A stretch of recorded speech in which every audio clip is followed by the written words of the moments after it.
Good morning, everyone. First of all, I am Prashant Agrawal.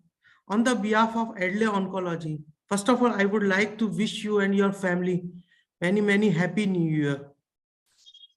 Uh, I would like to thank Dr. MB Agrawal to consider us for this webinar, and it is our privilege to be part of this webinar. We at Adley always want to be participate in disseminating knowledge among medical fraternity. Adley Oncology is one of the fastest growing oncology company in India. The reasons are very simple because it is backward integrated company. We manufacture API as well as formulations.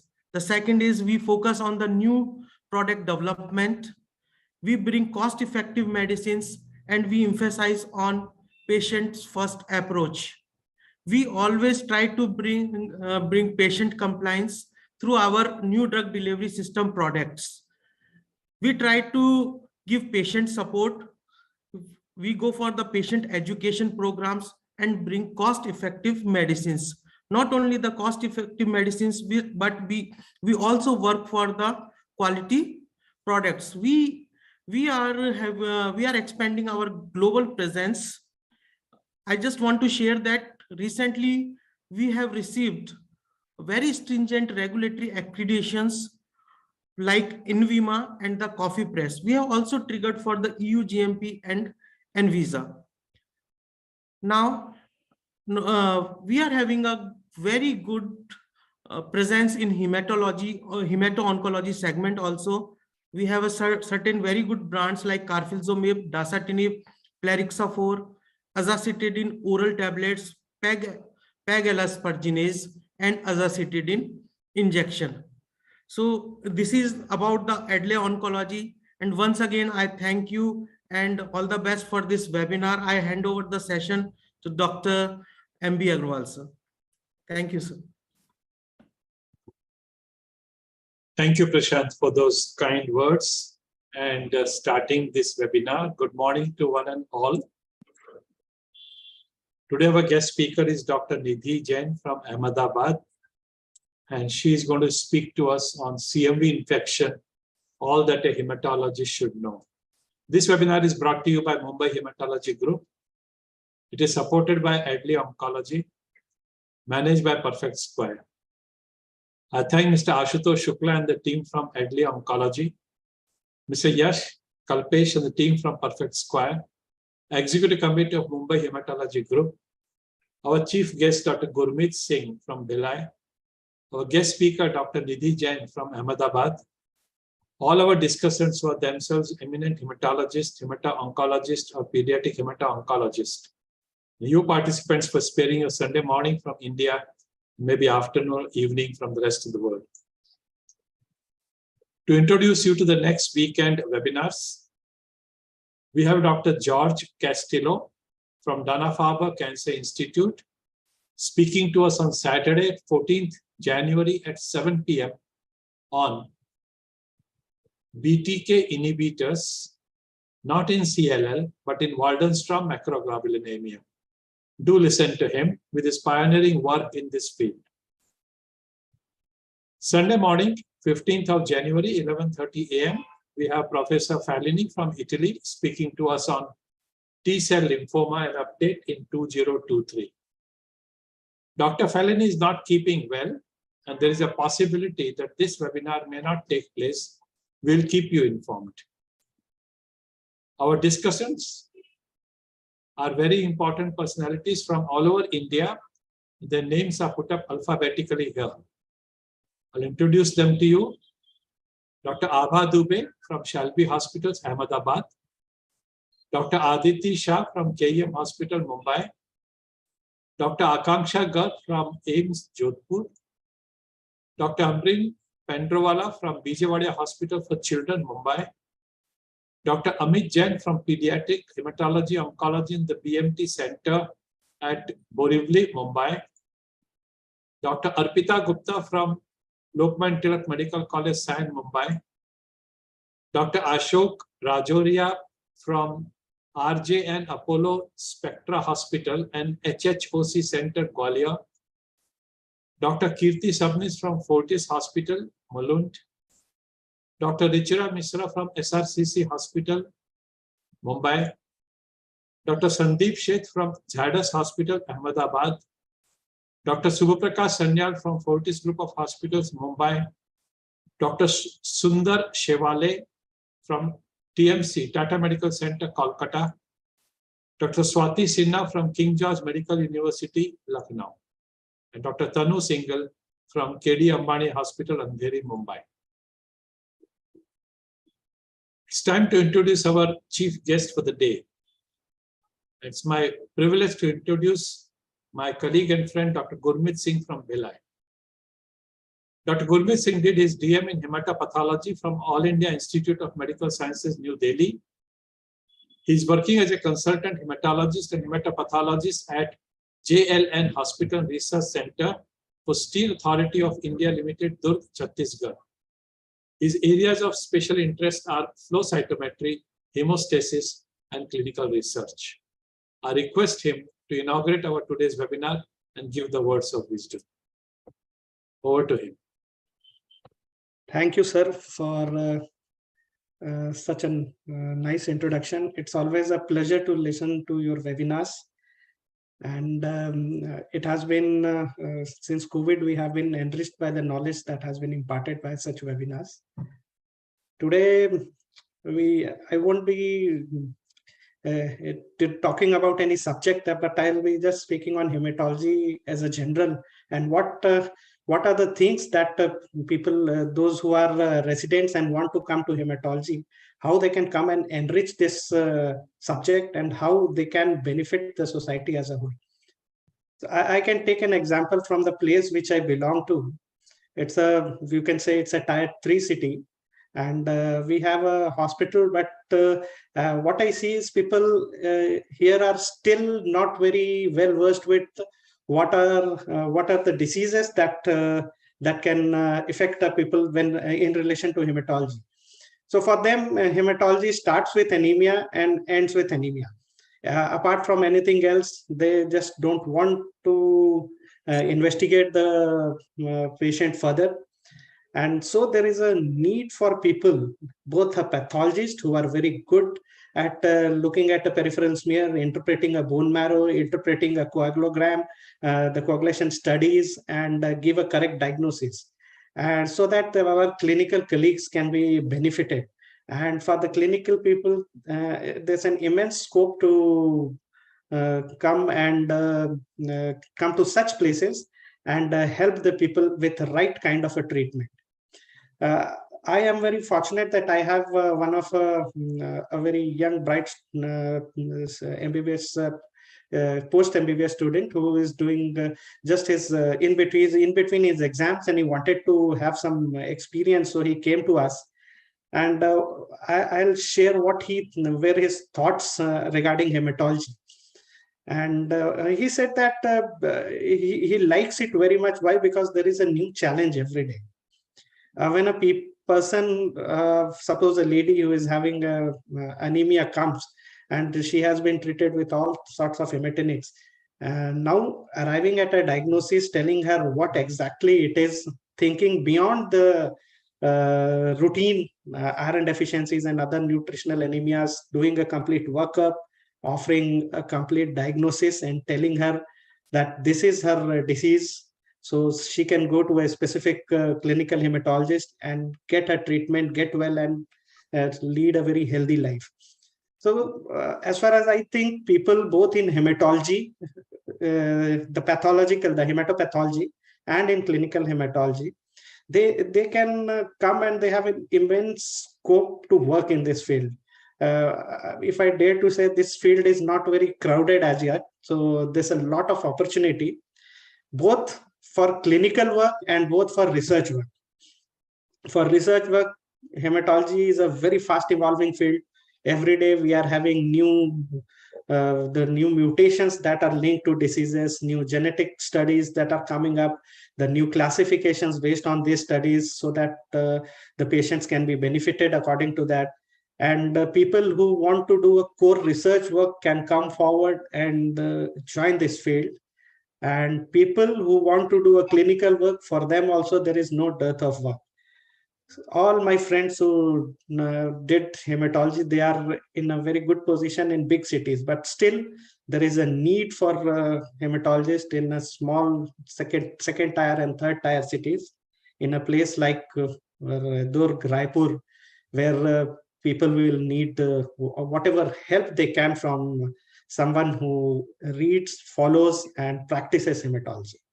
So with that, I would like thank you, sir, for providing this opportunity so that I can share my thoughts with the young generations, if I say so.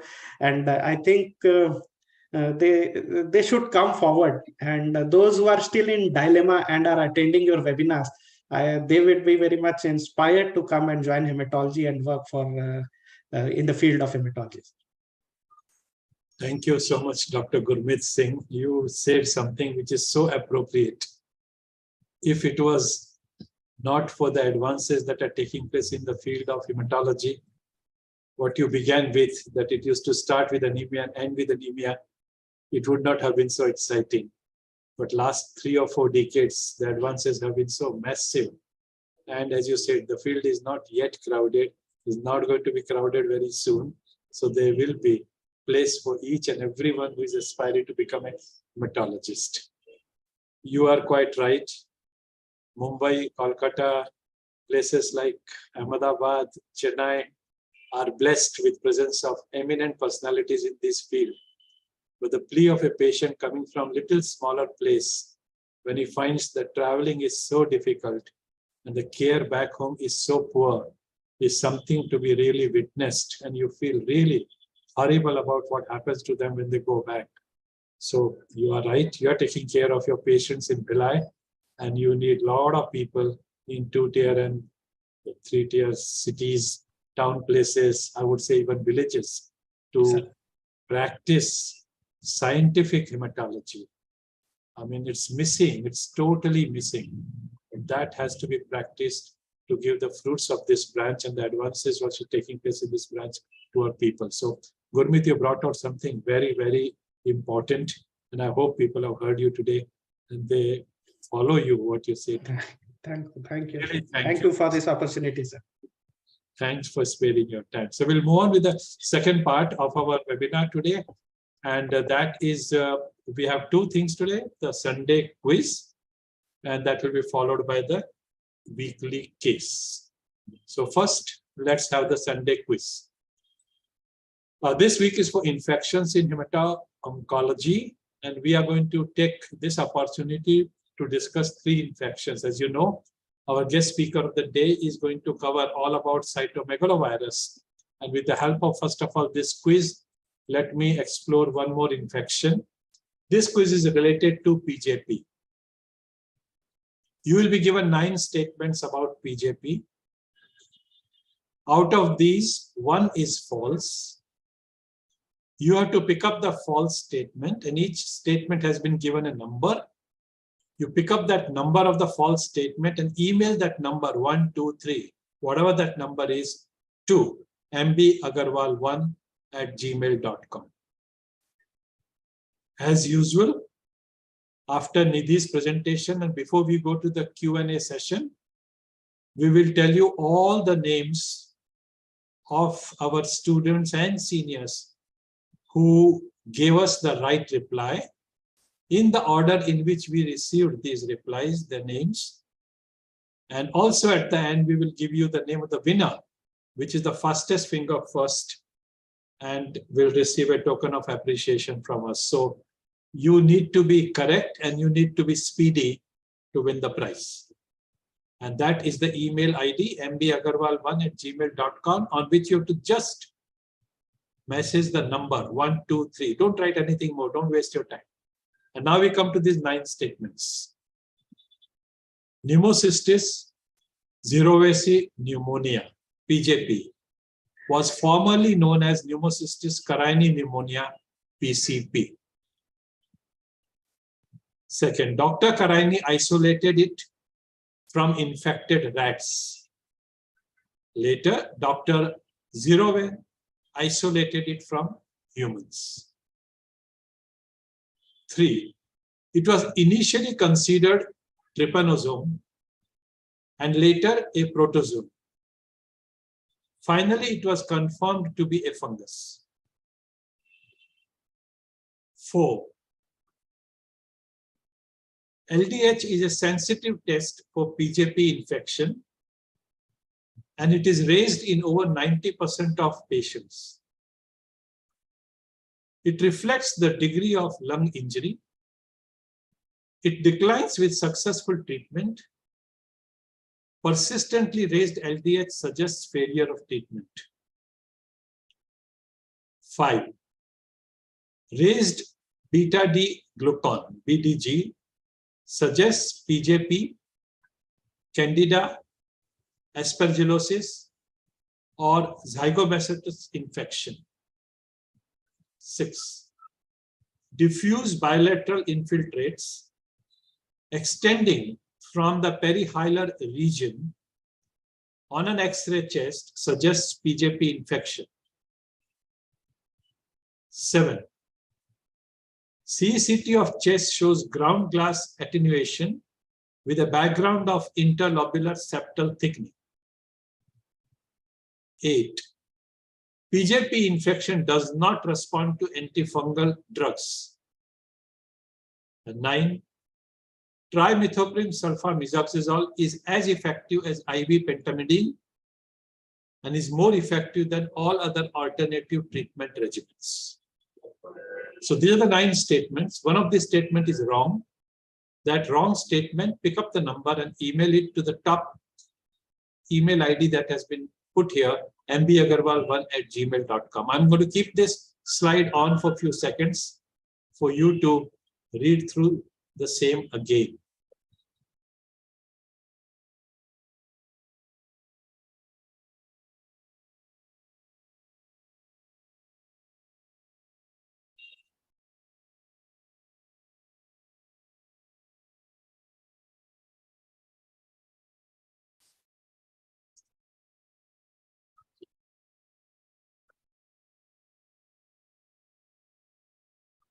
Okay. So pick up the false statement, email its number to mbagarwal1@gmail.com. Winner will be the fastest finger first. And we are going to read out names of all those who have sent the correct entry in the order in which we received them. We now come to the weekly case study. And with the help of that, once again, we will try to cover one infection in hemato-oncology. So our weekly hematology case today is a 22-year-old man who presented with abdominal pain and was found to have free air by abdominal radiograph. At surgery, a gastric perforation was repaired. The biopsy showed classical Hodgkin disease. He was treated with brentuximab vedotin, adriamycin, vinblastine, and dacarbazine. His third cycle was complicated by febrile neutropenia, for which he received cefepime. He had diarrhea, and that was diagnosed to be due to Clostridium difficile, and that was successfully treated with oral vancomycin. I'm going to take this opportunity to discuss the infection CDI, the Clostridium difficile infection. So that's how this bug looks like. This infection has been around for ages in the field of infectious diseases and got its prominence in 1980s with the widespread occurrence in patients of HIV infection. It's a never-ending challenge. For us, it was also known as clindamycin-associated pseudomembranous colitis when we were students, and that drug was blamed for the occurrence of this infection all the time. There are various terms which are sort of used, but they all mean the same: Clostridium difficile, Clostridioides difficile, C. diff, C. difficile, and CDAD, that is Clostridioides difficile associated disease. Clostridium difficile is an anaerobic gram-positive bacterium. In 2016, that is just 6 years ago, based on the genetic analysis, CD was reclassified from the genus Clostridium to the genus Clostridioides. It causes diarrhea associated with the use of antibacterial drugs. In past, CDI was considered primarily as a nosocomial infection. However, recently, CD has been shown to cause diarrhea in non-hospitalized patients as well. Exposure to antibacterial agents is a major risk factor for CDI. Recently, talking about the epidemiology, recently there has been an increased incidence of CDI,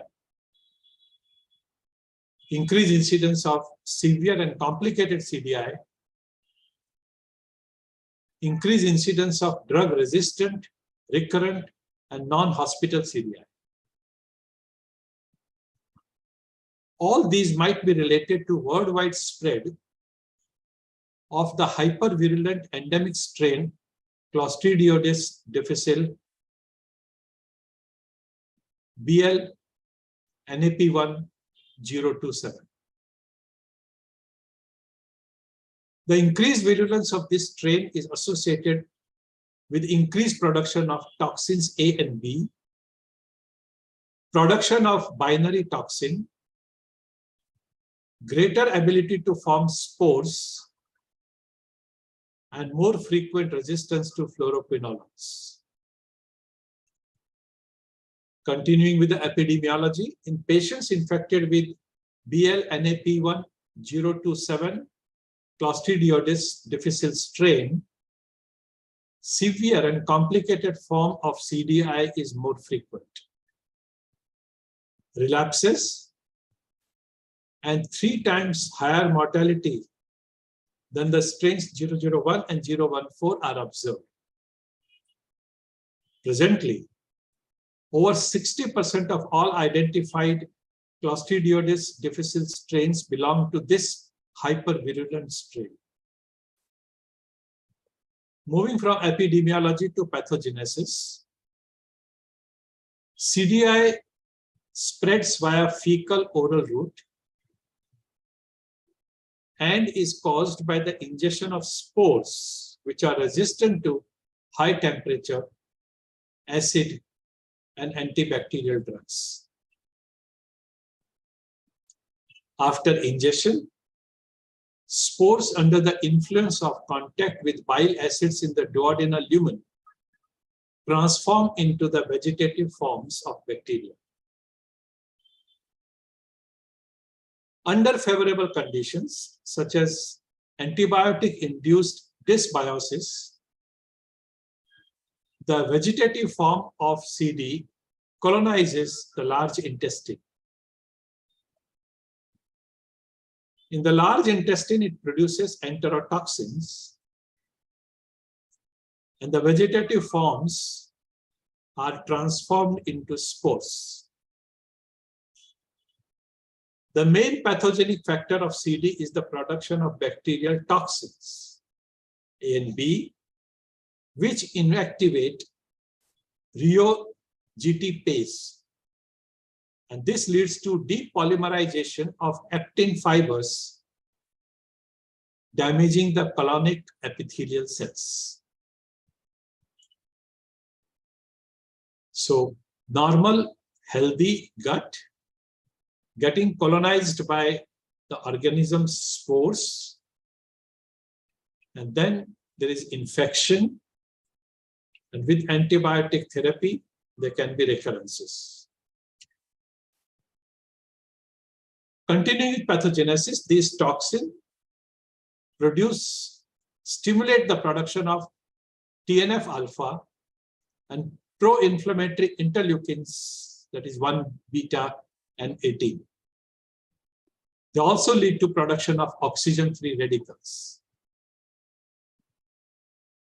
These facilitate the recruitment of neutrophils and macrophages, increase vascular permeability, open up the epithelial junctions, and stimulate apoptosis of epithelial cells.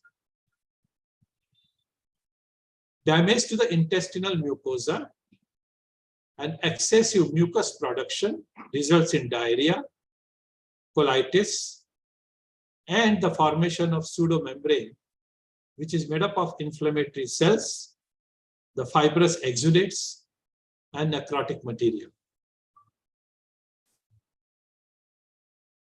So the spores germinate. The vegetative forms produce these toxins A and B. Inflammatory responses occur with the release of cytokine. The toxins disrupt the epithelial barriers. Neutrophils and other inflammatory cells come in.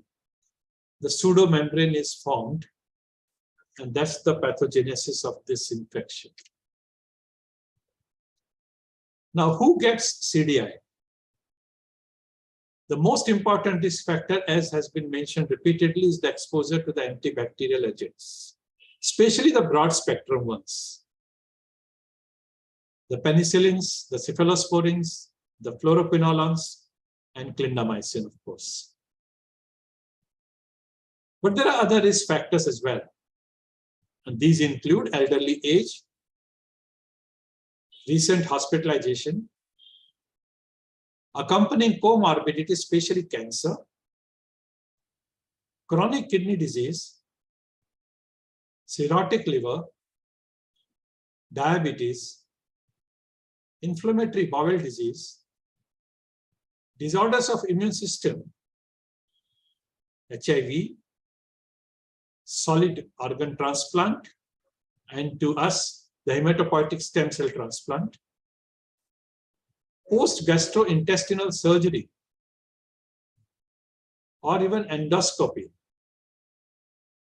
And lastly, the use of drugs that inhibit the gastric acid production, both PPI and type 2 histamine receptor antagonists.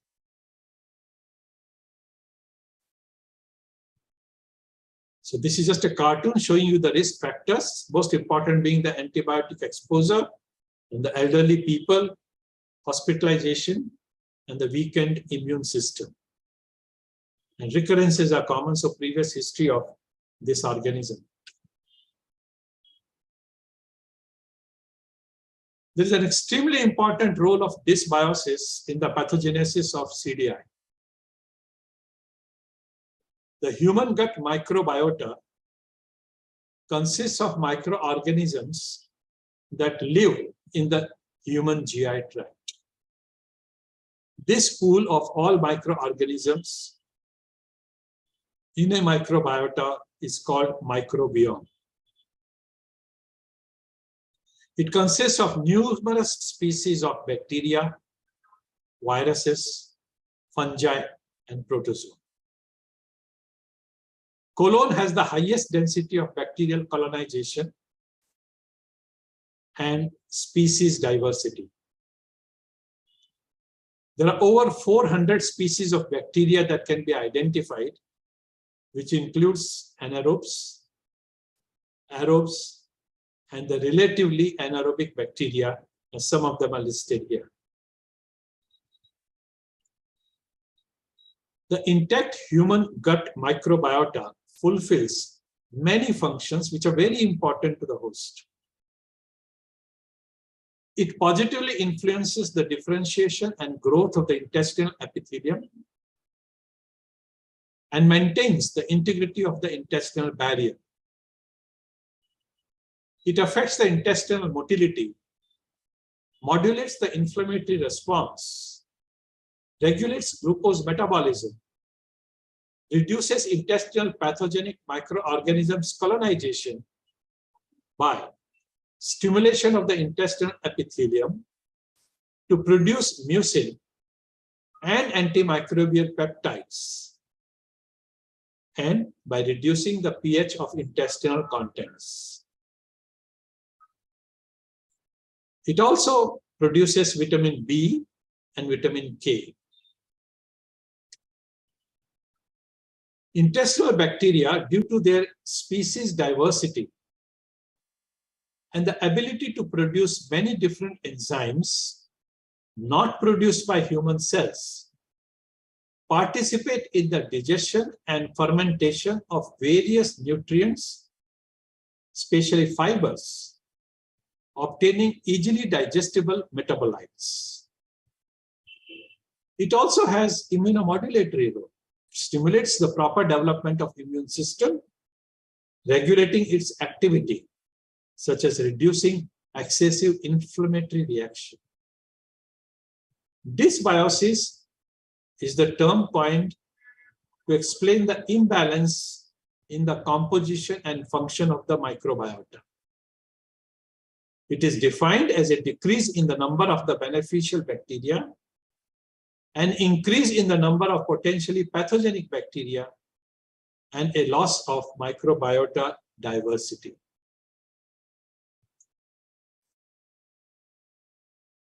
Coming to the next subject, and that is the subject of prebiotics, probiotics, and the postbiotics. So first, the probiotics. Probiotics are live microorganisms, and their use is beneficial to the host. The composition of the intestinal microbiota can be modified by using probiotics. The desirable features of probiotics are lack of pathogenic or toxic properties, antagonistic activity against pathogenic bacteria, active growth and ability to colonize the large intestine, and lack of genes associated with antibiotic resistance. Probiotics can be the microorganisms found in the natural, healthy microflora of the human colon, such as lactobacilli, bifidobacteria, streptococci, and Saccharomyces. Risk related to the use of probiotics, which is very rare, includes bacteremia, fungemia, and transfer of antibiotic resistance genes to other bacteria. However, I repeat that all this is very rare. Prebiotics. Prebiotics are non-digestible chemicals that, when ingested, stimulate the growth and activity of bacteria living in the large intestine, such as bifidobacteria, lactobacteria, and others, and thus help the health of the host. Prebiotics include polysaccharide A, peptidoglycans, inulin, oligosaccharides, and others. A term symbiotic is used for the preparations that combine probiotic strains with prebiotic substances. Now let's come to something clinical. So what's the clinical presentation of CDI?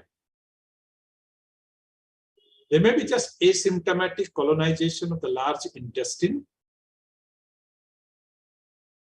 and then it can produce diarrhea of varying severity without signs of inflammatory bowel disease. It can produce colitis without pseudomembranous membrane. It can produce pseudomembranous colitis. It can produce fulminant colitis complicated by acute distension of colon, that is megacolon toxicum. It can cause paralytic ileus.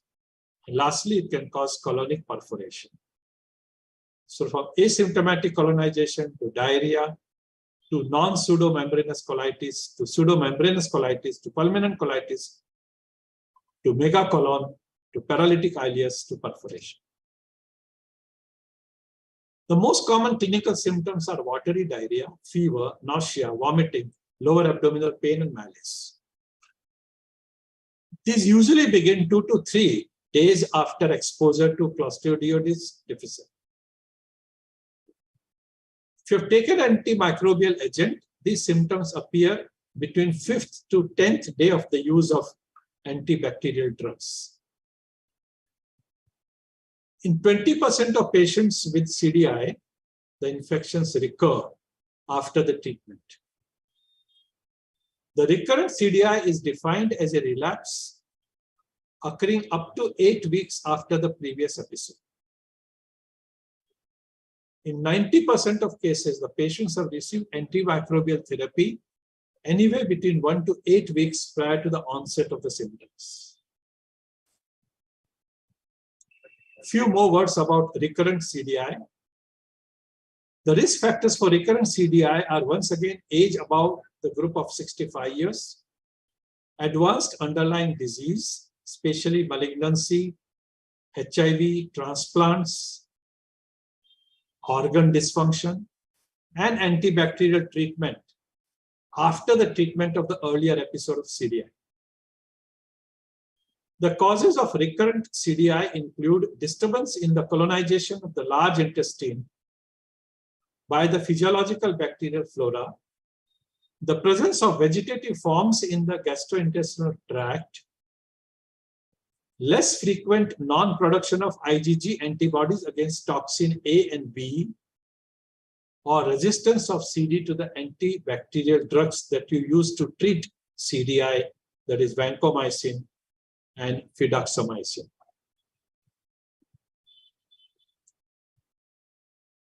So this is once again a cartoon telling you that antibiotic therapy paradoxically leads to recurrent CD infection by disrupting the normal colonic microbiota.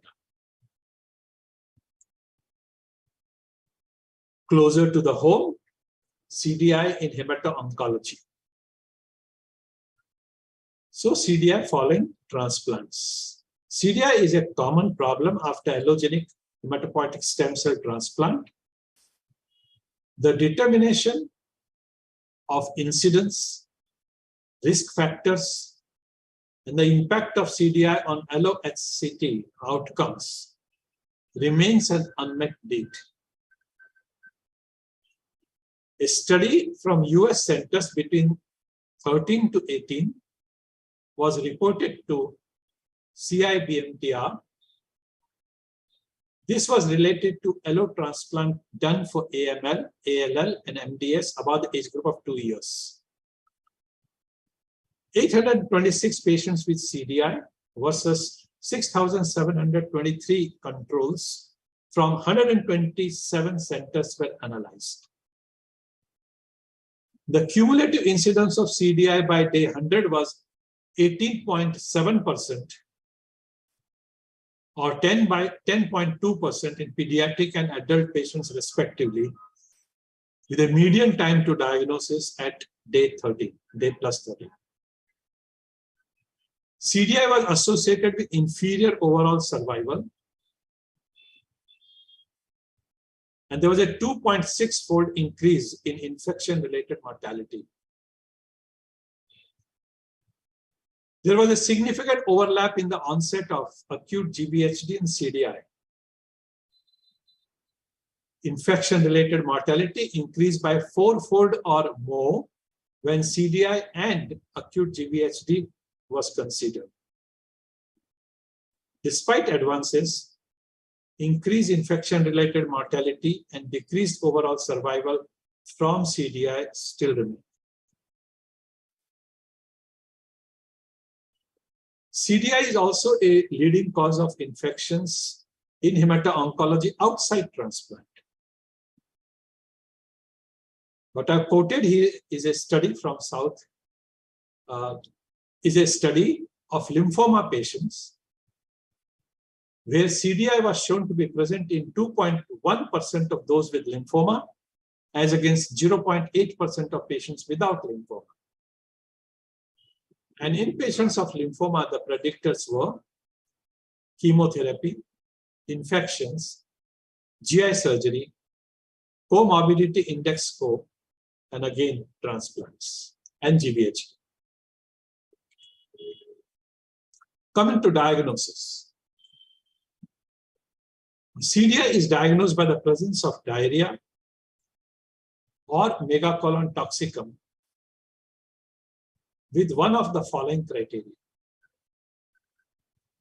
Presence of toxins A and or B in the stool sample, or presence of toxin producing strain Clostridioides difficile in the stool culture, or identification of pseudomembranous enteritis either on endoscopy or during the surgery or by under the microscope recognized by histopathologist. The material for lab test is the stool sample, which has to be taken from a patient where you are suspecting CDI. If there is no diarrhea, like a patient of intestinal obstruction, rectal swab can be taken, and this can be subjected to molecular testing or culture to detect the presence of toxin causing strain of Clostridioides difficile. This material must reach the lab within 2 hours of collection. If that's not possible, it should be stored at 4 degrees Celsius for not more than 72 hours because toxins A and B are thermolabile. Several tests with variable sensitivity, specificity, and methodology are available. High specificity but low sensitivity is the enzyme immunoassay to detect toxin A and B. As against that, highly sensitive but with low specificity is the test nucleic acid amplification. Enzyme-linked immunoabsorbent glutamate dehydrogenase EIA-GDH, or culturing the strain and determining its toxigenic culture.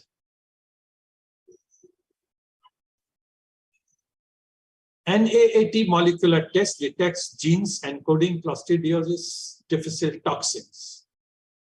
It should be remembered that these tests are also positive in asymptomatic carriers. The stool culture and the determination of toxigenicity allows the detection of vegetative and spore forms. So this is a cartoon telling you the various tests that may be available and their specificity and sensitivity. On one extreme is toxic EIA, and on the other extreme is the NAAT. So sensitive that there is overdiagnosis. And this one is so specific but not sensitive, so there's underdiagnosis. The last part of my talk, and that is related to the treatment. So when you talk about treatment, the 2 molecules that you use in practice in India most commonly are the vancomycin and the metronidazole. And the third one is fidaxomicin, used less commonly. But if you go by the recommendations, then the main drugs with equal efficacy are actually oral vancomycin and fidaxomicin. Oral vancomycin, in a usual case, the dose will be 125 milligram 4 times a day, continued for 10 days. And in a severe case, the dose could be double or even quadruple of this. The oral fidaxomicin, the dose is 200 milligram twice a day, once again for 10 days. Metronidazole being an inferior compound, it is used only for the milder cases and is not the drug of choice. Once again, it can be given orally 500 milligram 3 times a day for 10 days, or it can also be given IV. Vancomycin in a person who cannot take orally can be introduced through nasogastric tube or through rectal enema in the dose of 500 4 times a day.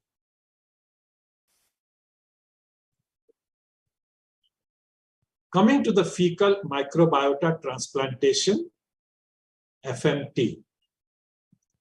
That's the cartoon telling you the steps of this procedure. So preparation of the bowel, 3 to 7 days of antibiotic before FMT, oral polyethylene glycol with electrolyte purgative, stool suspension via endoscope, nasoenteric tube, or capsules. That's the donor stool. And lastly, donor suspension, the stool suspension from the donor through duodenal tube, rectal tube, or colonoscopy. So FMT. Recurrent CDI might be treated with FMT, especially in the cases of failure of pharmacological treatment. Stool samples are obtained from a healthy person by homogenization and mechanical purification of a liquid suspension in physiological saline. It can be administered directly into the recipient's intestine through the nasogastric tube or through a gastroscope or colonoscope. The treatment is extremely effective.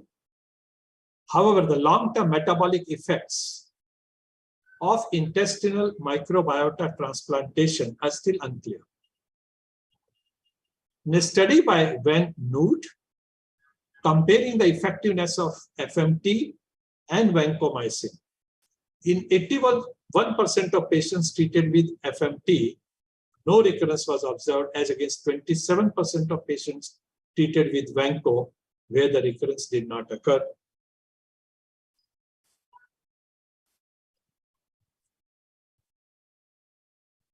FMT has certain evolving risk landscape. The short-term risks shown on the left side, by aspiration, bowel perforation, gastrointestinal symptoms, with theoretical risk of allergy, anaphylaxis, SIBO, IBD flare, autoimmune diseases, transmission of non-infectious disease phenotype. In the center is the risk of infection, and the various organisms have been put there. There are regulatory concerns like donor screening, biological product versus drugs, universal stool banking, and patient-directed donor. And then there are potential non-CDI indications, which we are not discussing today, but this has been used for IBD, IBS, GVHD, ICI colitis, metabolic condition like obesity, NAFLD, liver disorders, and neurological disorders. Lastly, the prophylaxis for CDI. How can you prevent CDI? Being fecal oral route of transmission, hygiene is of the utmost importance. The use of antibacterial drugs as the trigger, and therefore use them only for the relevant indications. The risk for occurrence of CDI can persist right up to 3 months after the end of antibacterial treatment.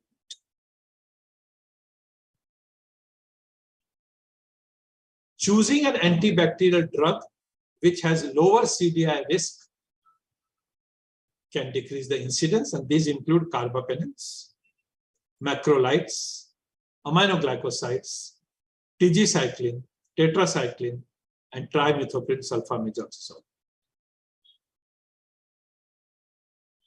Also, use of non-steroidal anti-inflammatory drugs, proton pump inhibitors, histamine 2 receptor antagonists should be limited and should be used for a strictly defined period. The use of probiotics during antimicrobial treatment can also help. However, which probiotic, in what dose, and how long has not yet been properly researched. So these are various ways one can reduce the incidence of CDI.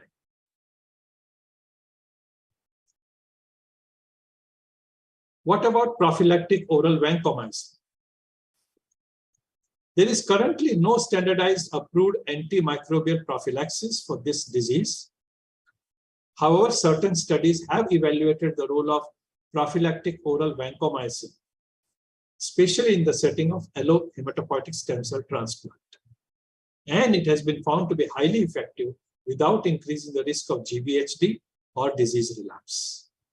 Still, more data is needed before routine use is implemented, as the optimum regimen has not been defined.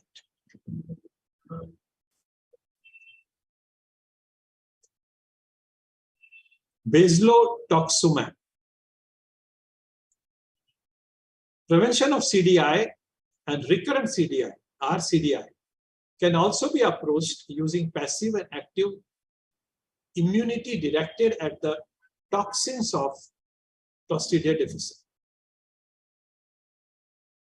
Baslotoxumab is an intravenous monoclonal antibody directed against toxin B of Clostridia difficile, and it has received FDA approval in late 2016 to prevent recurrence of CDI in patients who are at risk of recurrence. It was administered as an adjunct to antibiotic treatment. It was given during the antibiotic treatment period with the goal of reducing the incidence of recurrent CDI. There was no effect of baslotoxumab on the clinical cure of CDI in two large phase 3 clinical trials, but it was definitely effective in reducing recurrence of CDI from 27% in the placebo to 17% in the test. Well, with that, I end my discussion on this particular infection. I hope some of you must have benefited from this discussion. I really benefited while preparing this. We will now move on to our guest speaker. It's my privilege to introduce our guest speaker, Dr. Nidhi Jain. She doesn't require an introduction to the Indian audience, but as we have participants from various parts of the world, including students, and it's my privilege to introduce her to all of them. She's a consultant hematologist and BMT physician at Zydus Hospitals, Ahmedabad. She did her MD in internal medicine from St. G.S. Medical College in KEM Hospital, Mumbai. Subsequently, she did a DM in clinical hematology from the prestigious Postgraduate Institute of Medical Education and Research, Chandigarh. She has worked as a lecturer in the Department of Hemato-Oncology at the Regional Cancer Center, Trivandrum. She has also obtained special training in bone marrow transplant and managing acute leukemia at Royal Melbourne Hospital and Peter MacCallum Cancer Center, Melbourne, Australia. She is going to lecture us today on CMV infection, all that a hematologist should know. Over to Nidhi.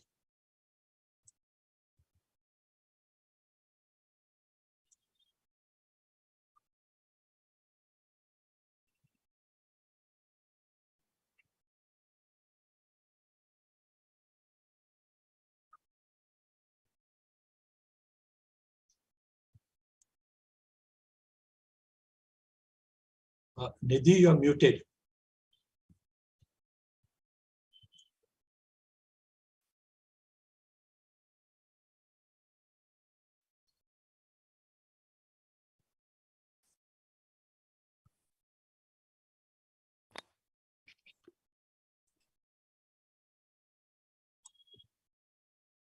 Am I audible, sir, now? Now you are audible, yes. And my slides are visible? Yes. Yeah. Thank you so much, sir, for providing me with this opportunity to discuss this very important infection, which all of our hematologists must be facing in their clinical practice. But I would start saying that 30 minutes is really going to be very short time to cover up everything which we should be knowing about CMV infection. But I will try my best to cover the major aspects. Nidhi, time is not a constraint. Go ahead the way you want. Sure, sir. Thank you so much. So I would be covering my topic under the following headings. Mainly, I will be talking about CMV reactivation in allogenic hematopoietic stem cell transplant recipient. And I would stress upon the diagnosis and monitoring of CMV infections in allogenic stem cell transplant recipient. Would be covering management in the headings of prophylaxis, preemptive and targeted treatment of the disease. Then I would also touch upon the CMV management of refractory and resistant CMV disease, and then a little bit briefly upon CMV infection in non-hematopoietic stem cell transplant patients. So just to introduce the virus to everyone, so cytomegalovirus, it's a ubiquitous virus belonging to the family of beta herpes virus. And as the other herpes virus, it establishes latent infection and persists for the life of the individual after the primary infection. In developed countries, it infects around 60% of the adults, and in developing country, around 90% of the adults are infected. Whenever the virus establishes a latent infection, uh, in immunocompetent host, generally it is controlled by a vigorous immune response so that infections are asymptomatic or only symptoms are mild. Whereas in immunocompromised host, it can replicate to high levels and cause serious end organ disease, leading to substantial morbidity and mortality. So this is the structure of the CMV virus. As you can see, it is spherical in composition. It has got a lipid bimembrane, which is composed of the glycoprotein complex. Then there is a tegment, which is a proteinaceous part, which holds the genome, that is the double-stranded DNA, in a icosahedral nucleocapsid. And just a little bit about the genome, only I would be stressing to you to notice this, that the genome has been divided into the unique long and the unique short segments, which encodes the various viral proteins. Now, coming to the overview of the host immune response after the primary infection. So what happens when an individual develops or gets a primary infection of CMV? So it will trigger the innate immunity, and there will be secretion of various cytokines and co-stimulatory molecules by the monocytes, macrophages, and the dendritic cell. Because of this innate immune response, there will be a slowdown of the viral replication process till the adaptive immunity develops adequately. Now, when the virus it disseminates into the cells of the myeloid lineage, that is the myeloid progenitor cells and monocytes, it establishes a latent infection there. After a week of the peak of viral replication, CMV-specific T cells come into the circulation, and they will stimulate the Th1 response and secrete interferon gamma and TNF alpha, and that will lead to the appearance of CMV-specific T cells into the circulation. This CMV-specific T cell has the capacity of lysing the CMV peptide producing target cell. So whenever there is an immunocompromised status or immunosuppression is there in a host's life, so there will be reactivation of the CMV virus. So thus we can see that there is a very strong correlation between T cell deficiency and dysfunction, especially CD4 deficiency and CMV reactivation. So which are these high-risk population which are more prone for developing CMV reactivation? So most importantly, the hematopoietic stem cell transplant recipients, then the solid organ transplant recipients, HIV-infected patients, and patients treated with certain immunosuppressive drugs, such as high doses of steroids, then T cell depleting therapies such as purine analog, alemtuzumab, ATG, and apart from that, certain newer drugs as well. So now let's move on mainly to discuss regarding CMV infection in allogenic stem cell transplant recipient, because in this particular subgroup, the CMV infection is a very important cause of morbidity and mortality. We all are aware that during the post-transplant phase of an allogenic stem cell transplant recipient, they are prone for multiple infections in various phases, and the immune reconstitution, as their immune reconstitution takes time. So the first cells to reconstitute are the neutrophils, and we know that neutrophil engraftment takes place in 2 to 3 weeks. After that, it is followed by the natural killer cell and the T cell immune reconstitution, which takes place up till day plus 100 or beyond. And then last to recover is the humoral immunity, which recovers by 1 year. So when there is a decrease in the cell-mediated immunity, it leads to reactivation of various viruses. And CMV among them is the most important fatal infection, and it is related to the immune reconstitution or the immune status of the host. So let us see how does CMV affect in the post-transplant period. So it can have a spectrum of manifestations, or I would say that the spectrum is like Either the patient can just have an asymptomatic CMV reactivation where they do not have any organ involvement and there are no clinical signs and symptoms, and we can just detect the reactivation by measuring the CMV viremia in the form of either deanemia or antigenemia. If there is an uncontrolled reactivation of the virus or it is not checked at this point, it can lead to fatal CMV end organ diseases. And as you can see here, it can lead to various end organ involvement and cause hepatitis, pneumonitis, retinitis, encephalitis, esophagitis, colitis, or nephritis. So whenever we detect that the patient has got CMV viremia, then we should look for or evaluate the patient for signs and symptoms of CMV disease. So we should see whether the patient has developed any nausea, vomiting, or diarrhea, so as to evaluate them for the GI disease. Then we should also look into, even if they are asymptomatic, we should see for their ophthalmic examination, because sometimes the retinitis may not present with any symptoms and signs. If they have coughing or dyspnea, then they should be looked for CMV pneumonitis. And if they have altered mental status or severe headache, then they should be screened for CMV encephalitis. Now, whenever an individual develops CMV disease, the prognosis depends upon which organ is involved. So if suppose it's CMV esophagitis, the prognosis and the response to the treatment is good. Whereas if the patient develops pneumonia or encephalitis, then the prognosis is very poor. And despite of multimodality treatment and prolonged antiviral therapy, the patient can develop, the outcome can be dismal. So this is how, the significance of CMV reactivation in post-transplant period. The cumulative incidence of CMV reactivation in the post-transplant, post-allogenic HSCT is around 30 to 70%. And CMV end organ disease, particularly pneumonia, can develop in 10 to 30% of all CMV disease in these patients. Mortality related to the fatal CMV disease is very high despite of improvement in the treatment. It is to the tune of 45 to 60% in allogenic transplant patient, depending upon their underlying risk factor.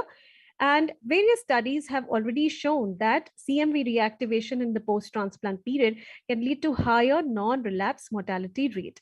So CMV can affect an individual through some direct effects as well as certain indirect effects. So direct effects I have already discussed. It can lead to multi-organ life-threatening disease.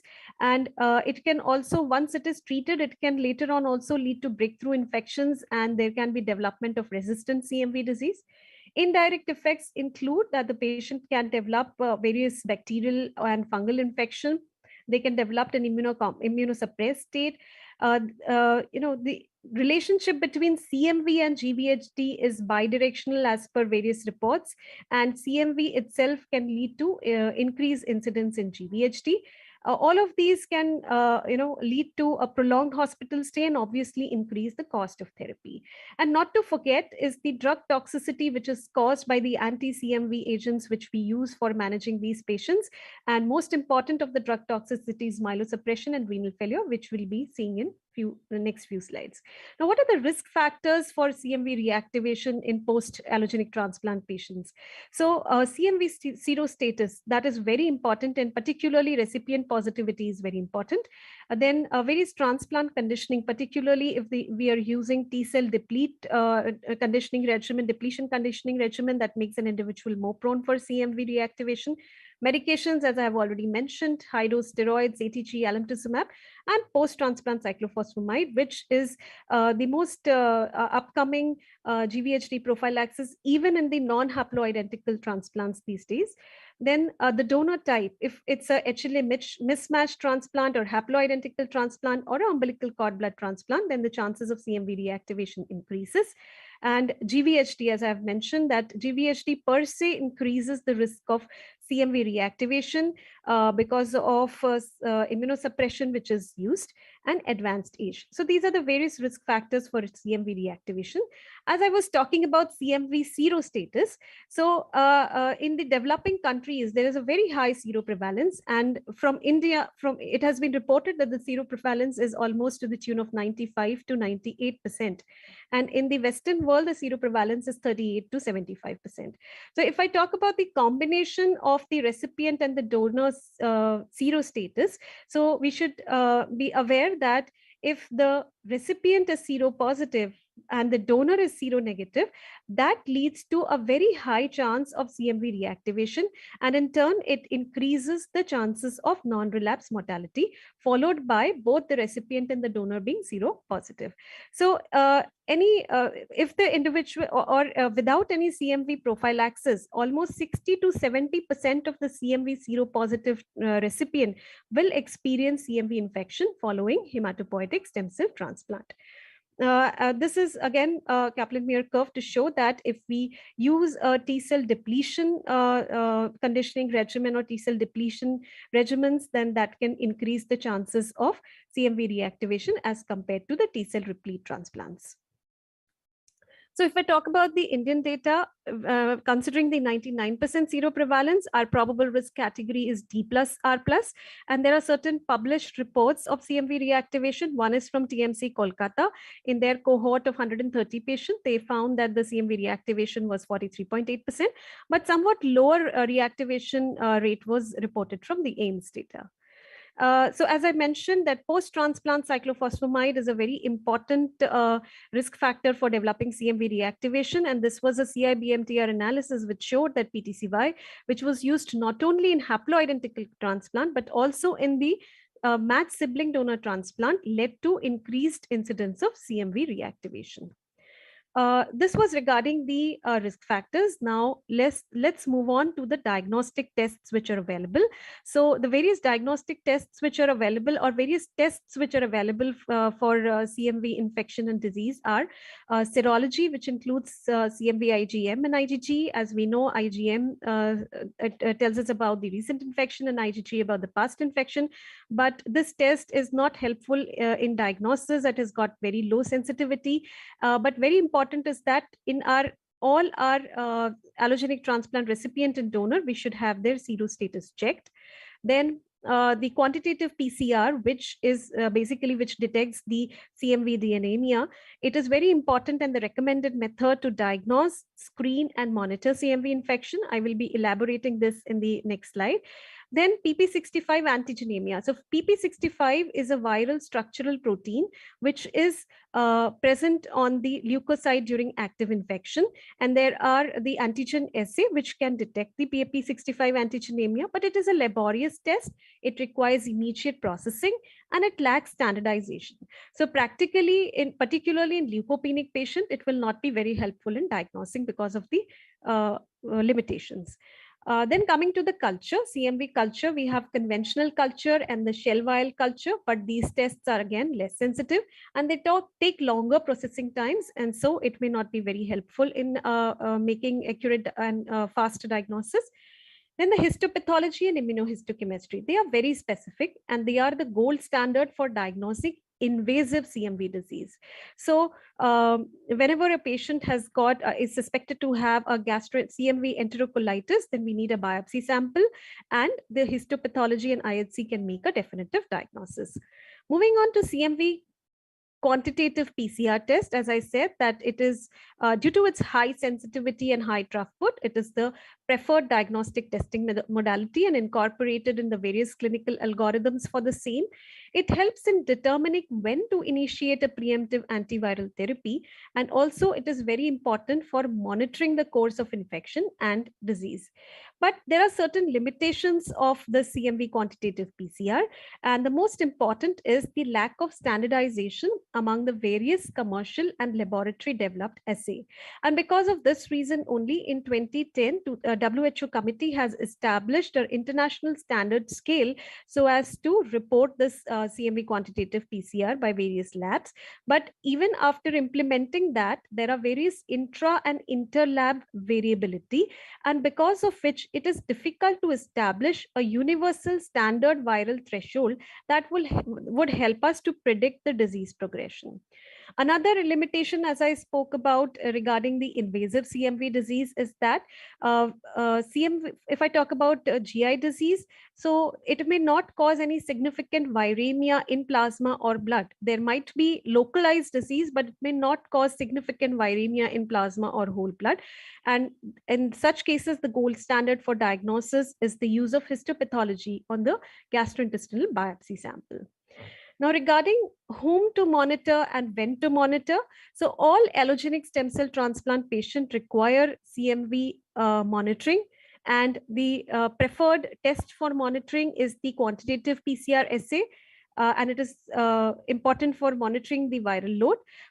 But we must remember that for a given patient, the CMV monitoring should be done with the same DNA extraction method, the same PCR assay which was used in the previous test, and the same specimen type. That means whether a whole blood is used or serum is used, the same specimen type should be used for a given patient for the further monitoring. And till when to monitor? So all allogenic transplant patients should be monitored weekly for the first 100 days after the transplantation.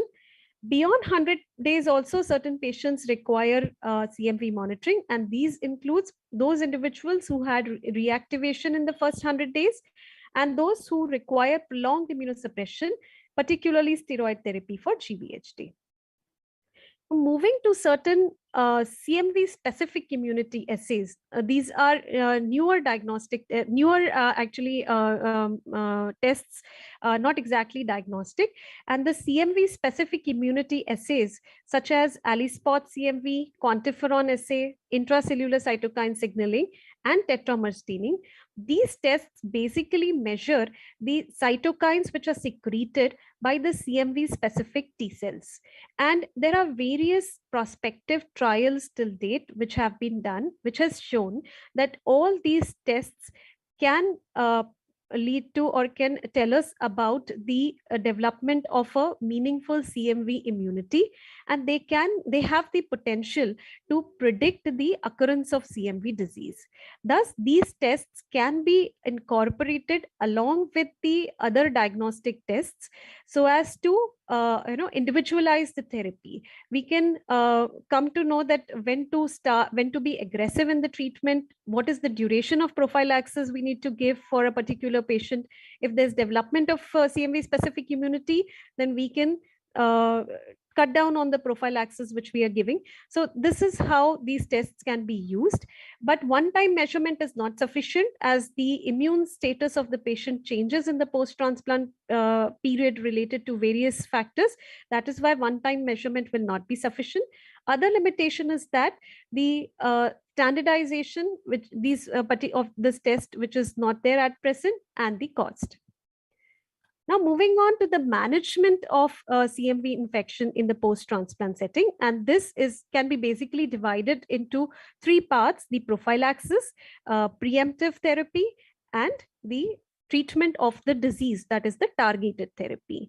Now, we need to understand one thing, that we've seen that if the patient develops CMV disease, the outcome can be very poor, particularly if the patient develops a CMV pneumonia or encephalitis. Then despite multimodality treatment, the mortality rate is very high. That is why we should stress upon early detection of CMV viremia and prevention of the CMV disease. So prevention of CMV disease, there are two major approaches now. One is the antiviral prophylaxis, and other is the preemptive therapy, which we have been following at present. Now, let us compare the prophylaxis versus the preemptive therapy. Prophylaxis therapy, as the name suggests, we need to give antiviral for all our patients at risk prior to the onset of CMV viremia. And preemptive therapy, it involves screening for CMV viral load by PCR weekly and initiating the antiviral upon detection of the viremia, thus preventing the progression to end organ disease. So what are the benefits of using prophylaxis? So there are studies to suggest that CMV reactivation itself despite using preemptive therapy, increases the chances of non-relapse mortality, and hence the logic of prophylaxis and prevention of CMV reactivation itself. Thus, prophylaxis, it can prevent direct as well as indirect effect of CMV reactivation. And if the agent is effective, then viral monitoring may not be required. Whereas preemptive therapy, the advantages are it targets patients at highest risk, it minimizes overtreatment and toxicity, and it may improve CMV specific immune reconstitution. The disadvantages of using prophylaxis for all patients, all at-risk patients, include potential for overtreatment and added cost. The recently approved drugs are really costly, and it may not be possible for all patients to afford the same. Then there is potential for unnecessary exposure to the drug toxicity, and it may delay the CMV specific immune reconstitution. Regarding preemptive therapy, the disadvantages are there, that potential to miss cases of CMV disease not preceded by DNA or antigenemia, as I was discussing about the enterocolitis, where they may not have significant viremia prior to the development of the CMV disease in the gut. Then it relies on the availability of CMV testing. Very important. Preemptive therapy is based on the serial viral monitoring, monitoring of the viral load. And the another important concern of using preemptive therapy is the development of drug resistance. So now let us see which are the various antiviral or the anti-CMV drugs which are available to us, and which are the latest drugs which have come in the pipeline. So all of us are used to using drugs such as ganciclovir, valganciclovir in preemptive therapy as well as management of the CMV disease. Ganciclovir, it is a drug which inhibits the DNA polymerase, and it's basically recommended as the first-line treatment choice for preemptive therapy as well as treatment of CMV disease in the non-neutropenic or the post-engraftment period. The dosing regimen is 5 mg per kg every 12 hourly for at least 7 to 12 days, followed by maintenance if required. And a minimum induction duration and maintenance treatment is 2 weeks. Valganciclovir is an oral form, which is a prodrug of ganciclovir, and it can also be used as a first-line therapy, provided the patient does not have severe gut GVHD or if there is problem in the gut, in the absorption of the drug. Both these drugs can cause a toxicity in terms of myelosuppression and nephrotoxicity. Myelosuppression is very significant, which is dose limiting. The next drug, which is not very commonly available to us, is foscarnet. Again, this can be used as an alternative first-line drug whenever there is a concern of myelosuppression, and particularly in the pre-engraftment period. And the dosage includes 60 mg per kg every 8 hourly or 90 mg per kg every 12 hourly for 2 to 3 weeks. It also causes nephrotoxicity, can cause very significant nephrotoxicity and electrolyte imbalance, and lesser myelosuppression as compared to ganciclovir. Cidofovir is used as a second or a third line agent. Again, the concern is nephrotoxicity. These are a couple of new drugs, that is letermovir and maribavir, and I will be discussing a little bit at length these two drugs. Just to know that letermovir is the only US FDA drug for the prophylaxis of CMV infection and disease in CMV seropositive recipients of allogeneic stem cell transplant. And maribavir has been recently approved in November 2021 for the treatment of relapsed and refractory CMV infection. So when we have to use antiviral for primary prophylaxis, so all of these drugs which I have mentioned, they have been tested in multiple trials comparing their antiviral prophylaxis. And all of these drugs have shown to decrease the CMV viremia, but no significant difference in mortality. And use of certain drugs such as ganciclovir and foscarnet, it is limited by their toxicity. Whenever we want to use a drug for prophylaxis for all patients, the drug should be safe as well as effective. So these drugs are basically not used because of their toxicities. Brincidofovir and maribavir, brincidofovir, which is a prodrug of and a lipid conjugate of cidofovir. Both these drugs were tested for prophylaxis, but in phase 3 trial, they did not meet the endpoint of CMV prevention. And letermovir, which is the drug which has been approved in 2017 for primary prophylaxis, is the safest drug for prophylaxis. So this is the meta-analysis which I have already mentioned. So going on to letermovir, so this was basically in a randomized controlled trial, was compared to placebo or the standard preemptive therapy for preventing CMV disease.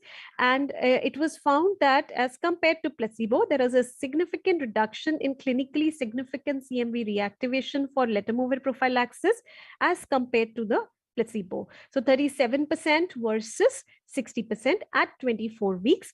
And it was also shown that there was a all-cause mortality was lower among the letermovir group in the primary efficacy group at week 24, and trend towards and decrease in the all-cause mortality at week 48. So based upon this trial, letermovir received a FDA as well as EMA approval for prophylaxis of CMV infection as well as disease in post-allogenic transplant recipient. Few salient features about letermovir.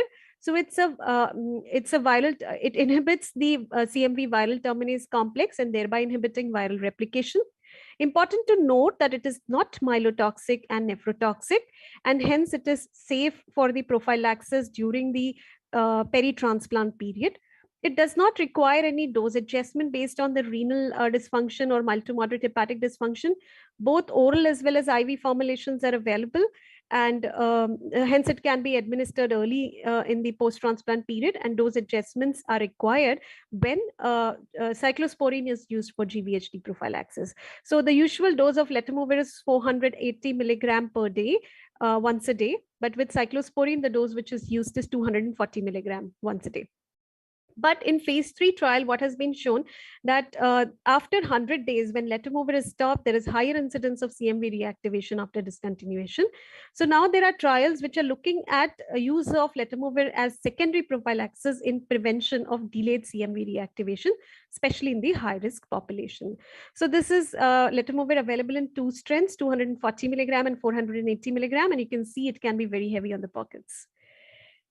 Moving on to the antiviral treatment for preemptive therapy. So as per the European Conference, as per the guidelines which was given by the European Conference of Infections and Leukemia Group, and it was published in Lancet Infection Disease in 2019, the first choice of antiviral drug for preemptive therapy is IV ganciclovir. Alternately, foscarnet can be used in the pre-engraftment period. Oral Valgan can be used except in patients with severe gut GVHD. A combination of ganciclovir at half doses and foscarnet at half doses is not recommended, and all doses should be adapted to the patient's renal function. In second or third line, cidofovir can be used, but there is a careful monitoring of renal function is required. So this is what I have already mentioned. During the pre-engraftment period, foscarnet can be used, and during the post-engraftment period, while ganciclovir or ganciclovir can be used as a preemptive therapy. Regarding the duration of preemptive antiviral treatment, so at least 2 weeks, we should give the antiviral treatment aiming at least 1 negative CMV test. And if suppose there is an increase in the CMV DNAmia or antigenemia within the first 2 weeks of antiviral therapy, it does not necessitate change in therapy. But if after 2 weeks there is still persistence of the CMV viral load, then maintenance therapy of antiviral can be given once daily. And if there is increase in the viral load, then we should screen for refractory and resistant disease. Similarly, recommendations for the treatment of CMV disease. So first line is IV ganciclovir, alternative first line is foscarnet, and second and third line cidofovir, or a combination of foscarnet and ganciclovir at full doses can be used. For CMV retinitis, intravitreal injections of ganciclovir or foscarnet can be used in combination with the systemic therapy, and Valgan can be used in place of IV ganciclovir, except in patients with severe gut GVHD. Some more points regarding treatment of CMV disease. So it's very important, if possible, to reduce the immunosuppression so as to allow for the reconstitution of immunity, because immune status is very important for the control of the CMV disease. And it is essential for the clearance of CMV infection. Again, duration of treatment should be individualized. It should be guided by resolution of clinical symptoms and weekly viral load monitoring. At least 2 consecutive negative readings should be there prior to considering withdrawing the drug. Regarding the role of immunoglobulin, so polyspecific immunoglobulin, it can be considered for treatment of CMV pneumonia. The recommendation is not very strong. And regarding CMV specific immunoglobulin, there is no role as per the available literature. It has not been shown to be beneficial. In any other organ disease apart from pneumonia, immunoglobulin is not recommended. Now, there are two other agents which are easily available to us. One is leflunomide, another is artesunate. They have some antiviral activity. So if the patient has got relapse or resistant disease, then we may consider adding on these drugs. So this is how the algorithm goes for the management of CMV infection in stem cell transplant patient.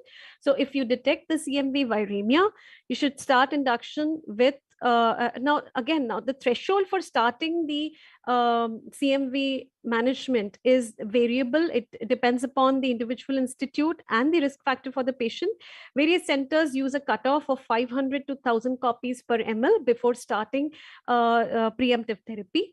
You need to start induction with ganciclovir or valganciclovir, or in the pre-engraftment period foscarnet, unfortunately, which is not very easily available to us.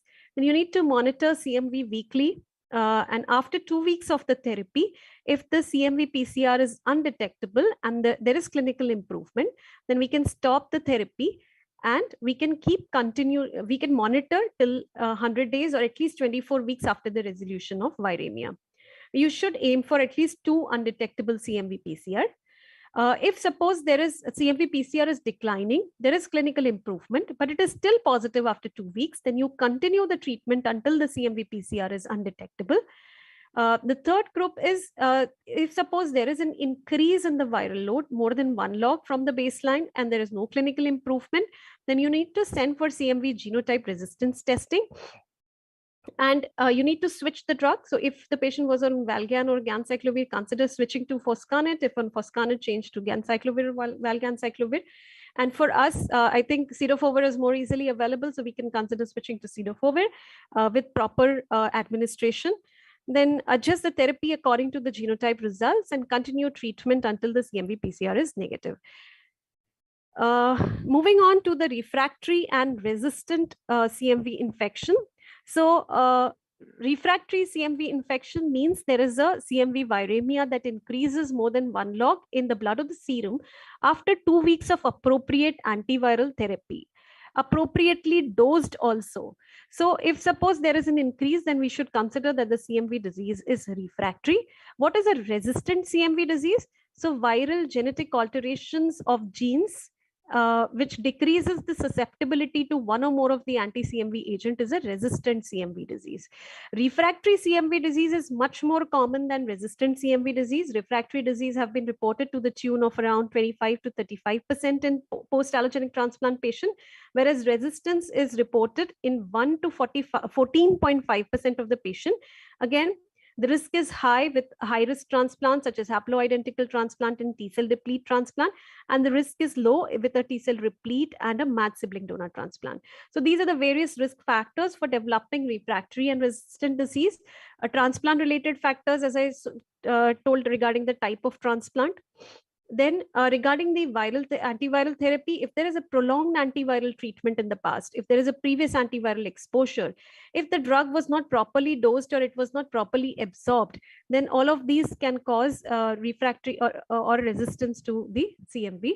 And most important factor is this host immune status. So if this host is still immunosuppressed, then it can increase the chances of developing refractory disease. Now, regarding the resistance testing, so there is whenever the disease is refractory and we are also suspecting resistance, we need to test for we need to send for genotypic resistance testing in order to detect mutation in UL97, UL54 and 56 genes. And the UL97 gene mutation is more common, and this confers resistance to ganciclovir. There are specific mutations in this genes which confer resistance to maribavir, and specific other mutations such as F342Y and C480F, which confers resistance to both ganciclovir and maribavir.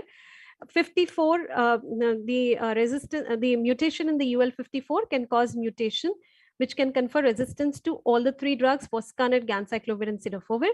And as the use of letermovir has increased, so it has also been detected that if there are mutations in 56 and 89, there can be resistance to letermovir, but there is no cross-resistant to ganciclovir, foscarnet, or maribavir.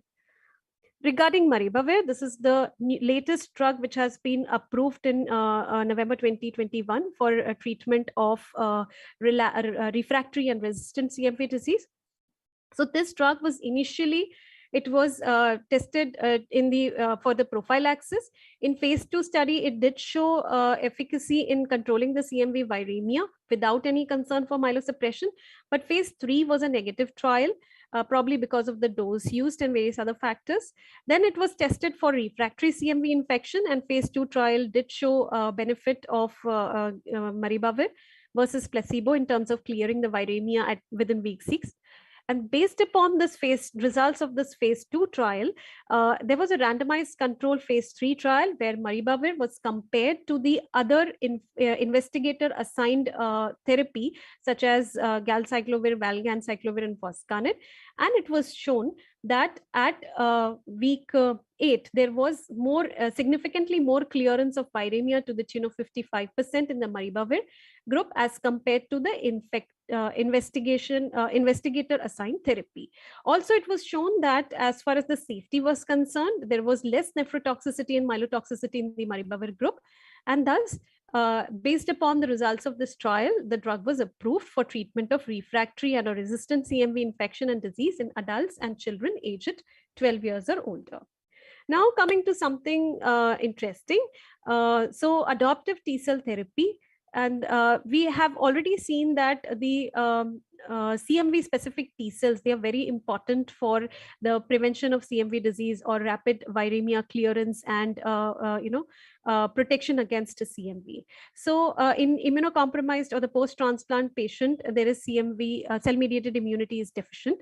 So restoration of this CMV specific cell-mediated immunity by adoptive T cell infusion from a donor or a third-party donor to the patient can restore the CMV specific T cells and lead to control of the CMV disease.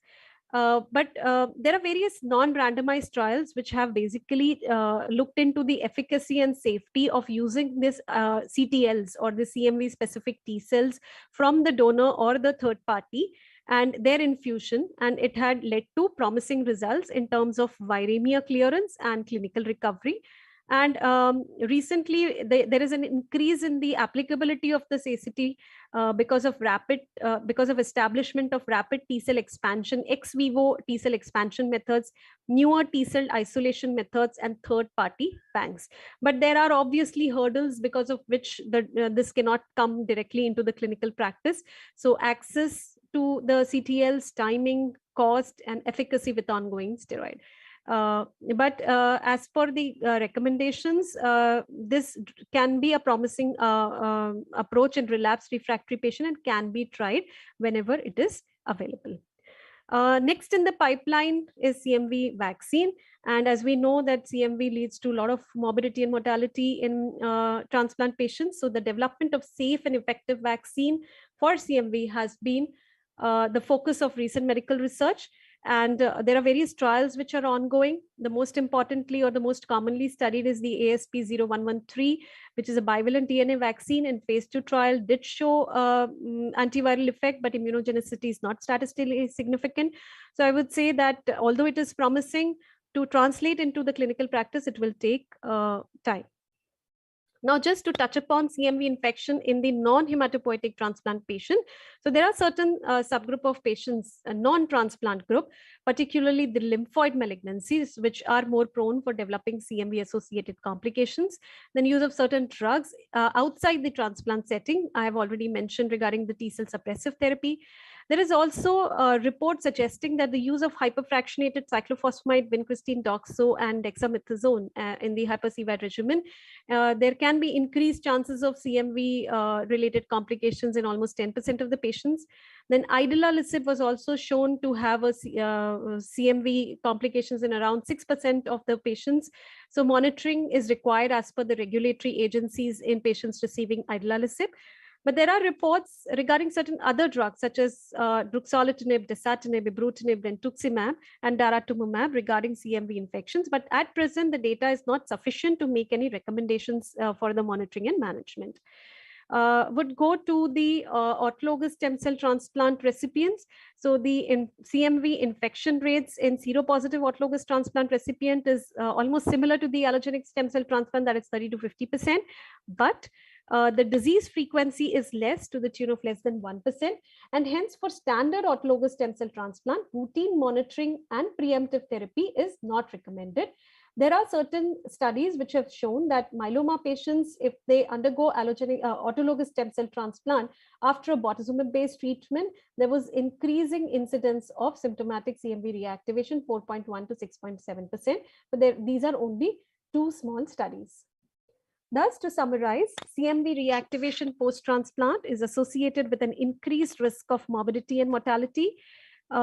Up till now, we've been using preemptive therapy, and preemptive therapy based on active monitoring of CMV from the blood of hematopoietic stem cell transplant recipient is the mainstay that reports improvement in the CMV-related outcomes. But the problem of late CMV disease and development of resistance can be there with preemptive therapies.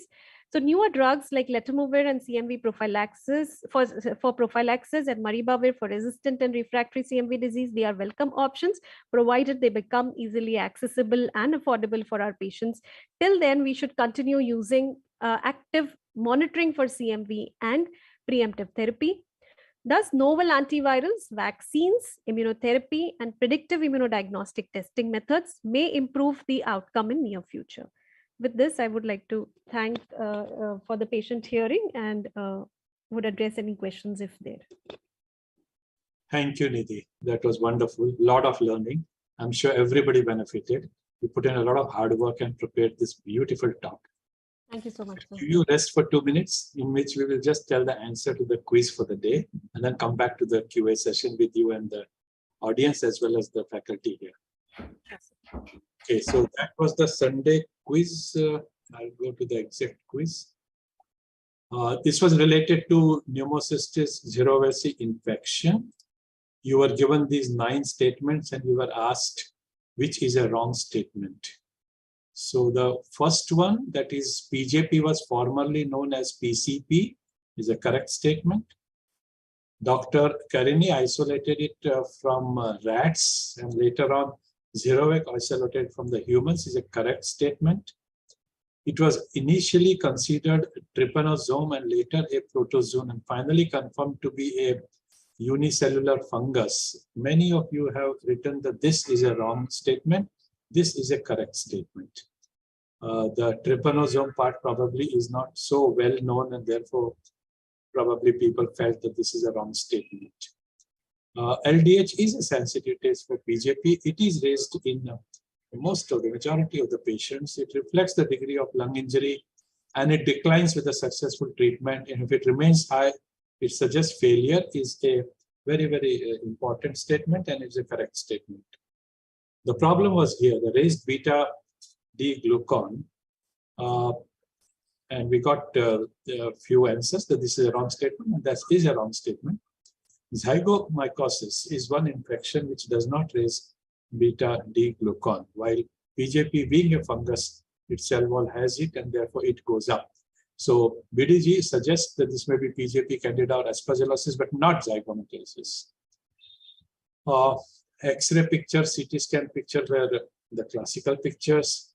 It does not respond to antifungal, responds to trimethoprim, methoxazole. These are all correct statements.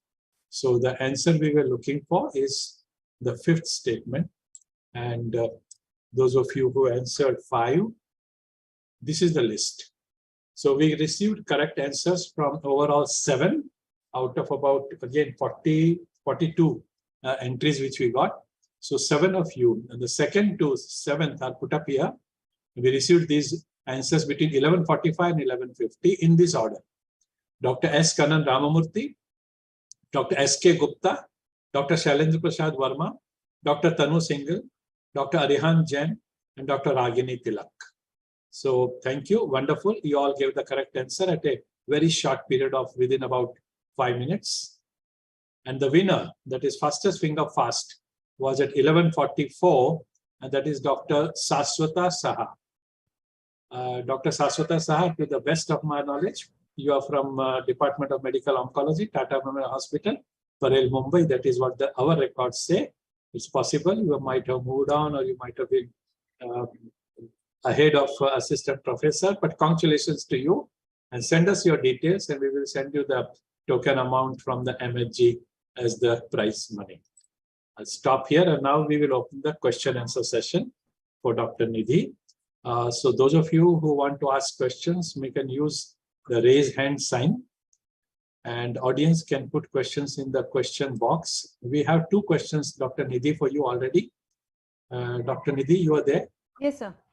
You like to open your video? Yeah. Okay. So we have a question from Dr. Tanu Singhal. Tanu Singhal, you are there already with us now. You can ask your question.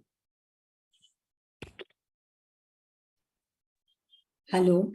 Thank you, Dr. Nidhi, for an excellent presentation. It was really very up to date. So, this is a practice which we follow in our hospital, that once we see a patient who's a recipient who has CMV reactivation, we don't stop the valganciclovir after 2 to 3 weeks or 2 undetectable viral load. We continue maintenance dose till day 100 post-transplant. So what is your opinion about this strategy? So as far as the recommendation goes, they have, the SL group, which I have mentioned, they have advised to stop the treatment. Minimum duration of the therapy is 2 weeks. And after that, if there is a persistence of viremia, then you're supposed to continue the maintenance therapy for a week's period. Now, what you're talking about is, secondary prophylaxis, which is now being looked into multiple trials. I actually skipped one slide of secondary prophylaxis. So patients who are at very high risk of CMV reactivation or recurrent CMV reactivation, they can be continued for, the secondary prophylaxis with drugs which are safe. So as I understand that valganciclovir, it can cause a lot of issues related to myelosuppression, particularly in the post-transplant period when the patient is on continuously on GVHD prophylaxis. So that creates a problem. And other thing which I understood from while making this presentation, that underdosing is not good. Underdosing and prolonged exposure, both of these things can lead to development of viral resistance. So as far as my understanding goes, till we have enough data to say that we can use secondary prophylaxis, rather we have accessibility to letermovir, because letermovir is now being looked into for secondary prophylaxis. If suppose a patient has already had a CMV reactivation, we treated them with valganciclovir or ganciclovir, we can switch the patient over to letermovir and continue that secondary prophylaxis. But presently the cost is an inhibition, we are not able to use letermovir. And another related question for patients who have late CMV reactivation, let's say later in the course of the transplant, again, you give the same duration of therapy, 2 weeks of therapy minimum and 2 negative CMV viral loads? Yeah, that's what has been mentioned in the guidelines. So thank you so much. Thank you. Thank you to both of you. Dr. Tanu has put another question, which is a comment. PJP does respond to caspofungin, which is an antifungal drug. Yes, I read this while preparing this quiz. I haven't used caspofungin for PJP anytime, and I must say that till today I did not know about it. I just read this when I was preparing this quiz. How often have you used it? What is the efficacy? It just I came across like a passing remark that this is one antifungal which works. Yeah, thank you. So, in fact, there are no randomized control trials to say that what is the benefit of adding Caspo to the standard treatment regime. But there was one trial in China, which was non-randomized, where they found that the outcome was better in patients who got dual therapy with cotrimoxazole and caspofungin. So we have now, for the past 2 to 3 years at our hospital, using dual therapy in patients who come with severe PCP pneumonia. They are really very sick. They are on the ventilator. So we don't use cotrimoxazole alone, but we add Caspo to the regime. Thank you. That was really an information. Okay, we move on to the faculty present here. We'll go in the order in which you put up your hands. So Aditi, go ahead.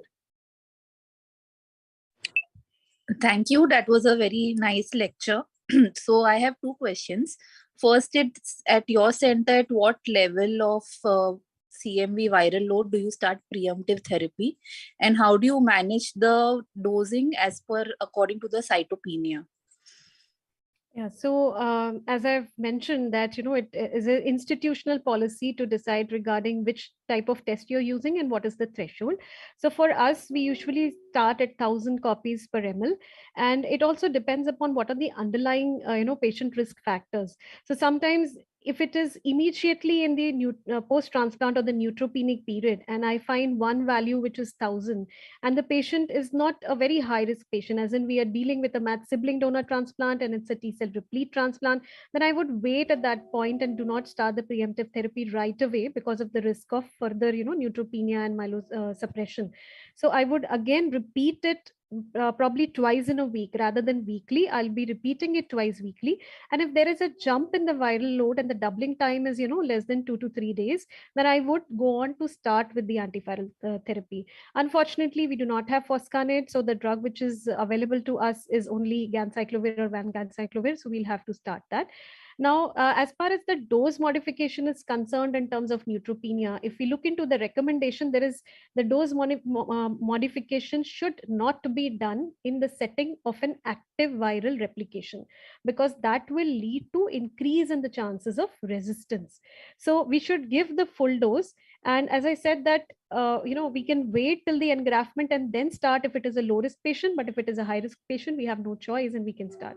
I think others here can also comment. This is what we follow at our institute. So if the, say, ANC is less than 500, platelet less than 20,000, there are these few patients who have poor graft function or they have drop in counts after recovery. So how do you manage them? So actually, these two are contraindications for ganciclovir and valganciclovir. They have told to stop it less than 500 ANC or 25,000 or less platelet count. It's a very tough one because we do not have foscarnet that easily available. That is the only non-myelotoxic drug which can be used. So it's a difficult one, I would say. Okay, thank you. Thank you. If at all anybody else wants to add anything, Dr. Kirti, Dr. Tanu. We switch the patients with the cytopenia to foscarnet because that works well. Another one comment which I had, which Dr. Tanu had asked, that that's a very good strategy when we put the patient on a valganciclovir prophylaxis. But I wanted to ask, what is the resistance after, like if we have a 1 year data, what will be the resistance if we put a patient on a secondary prophylaxis with valganciclovir? Because there is a lot of resistance which is coming up. We don't have a data literature. Yeah. So first of all, I would like to ask that Valgan, do you continue with the full dose of 900 mg per day? Or I have seen the solid organ transplant recipients, what they do, what they do is they just reduce the dose and just continue 450 milligram per day as a secondary prophylaxis. We do not have, very clear data. The literature which I searched has shown the resistance to be reported to be around 14.5% in such patients. So we do not test that much for resistance. So we do not know exactly how much is the resistance when we use a reduced dose valganciclovir as a secondary prophylaxis. But definitely it is tempting to continue the patient on Valgan because we are always scared of again developing CMV disease. I think the immunosuppression also plays a very important role. Yeah. It's a constant tussle between an ID physician and a hematologist. I think reducing the immunosuppression is very much vital when you want to prevent a secondary. One more thing I would add up related to the immunosuppression part is that there are reports to suggest that if we switch over the immunosuppression to sirolimus, if it is feasible, particularly in the solid organ transplant patient, they do that. That has got a little bit of anti-CMV property also and decreases the chances of CMV, reactivation if we use sirolimus rather than the other calcium urine inhibitors. Yeah, Dr. Tanu. Can I just add one thing, if I may, Dr. Agarwal? Sure. So we reduce the dose to 900 milligrams per day. We don't go down to 450. And, in our cohort of patients, we haven't published our data yet, but there may be more than 100 stem cell transplants. We follow this secondary prophylaxis strategy till day 100, because what we find is that if we stop the treatment and we do the weekly viral load monitoring, we find they're coming up again, and then we have to keep stopping and starting. And when we looked at these patients over the next 1 or 2 years, even if they had CMV reactivation, we found that they all responded to reintroduction of valganciclovir. So at least there was no clinical failure with the use of this, this. So that is why we are like continuing. Of course, if we find that the patient is getting cytopenias because of the even 900 per day dose, then we definitely stop it in that situation. But otherwise, if they're tolerating it, then we generally continue it for day 100 post-transplant. Correct. So we can take GCSF support if the cytopenias are not very, severe and the risk factor is very high, then probably we can continue. That's what our experience is, right? Yeah. Thank you. Anybody else wants to give the experience or ask questions related to this topic? So may I just add, Ambreen here. Yeah, go ahead. Our experience has been that we do see nephrotoxicity also with long-term Valgan use if you're giving it on outpatient as an oral therapy. And we use a CD4 count. So most importantly, I think it's immune recovery here, like Dr. Nidhi mentioned. So we use CD4 count as a marker to decide when to stop. So if a CD4 recovery happens earlier, I think it's safer to stop Valgan rather than continuing it like for a definite time period thought process.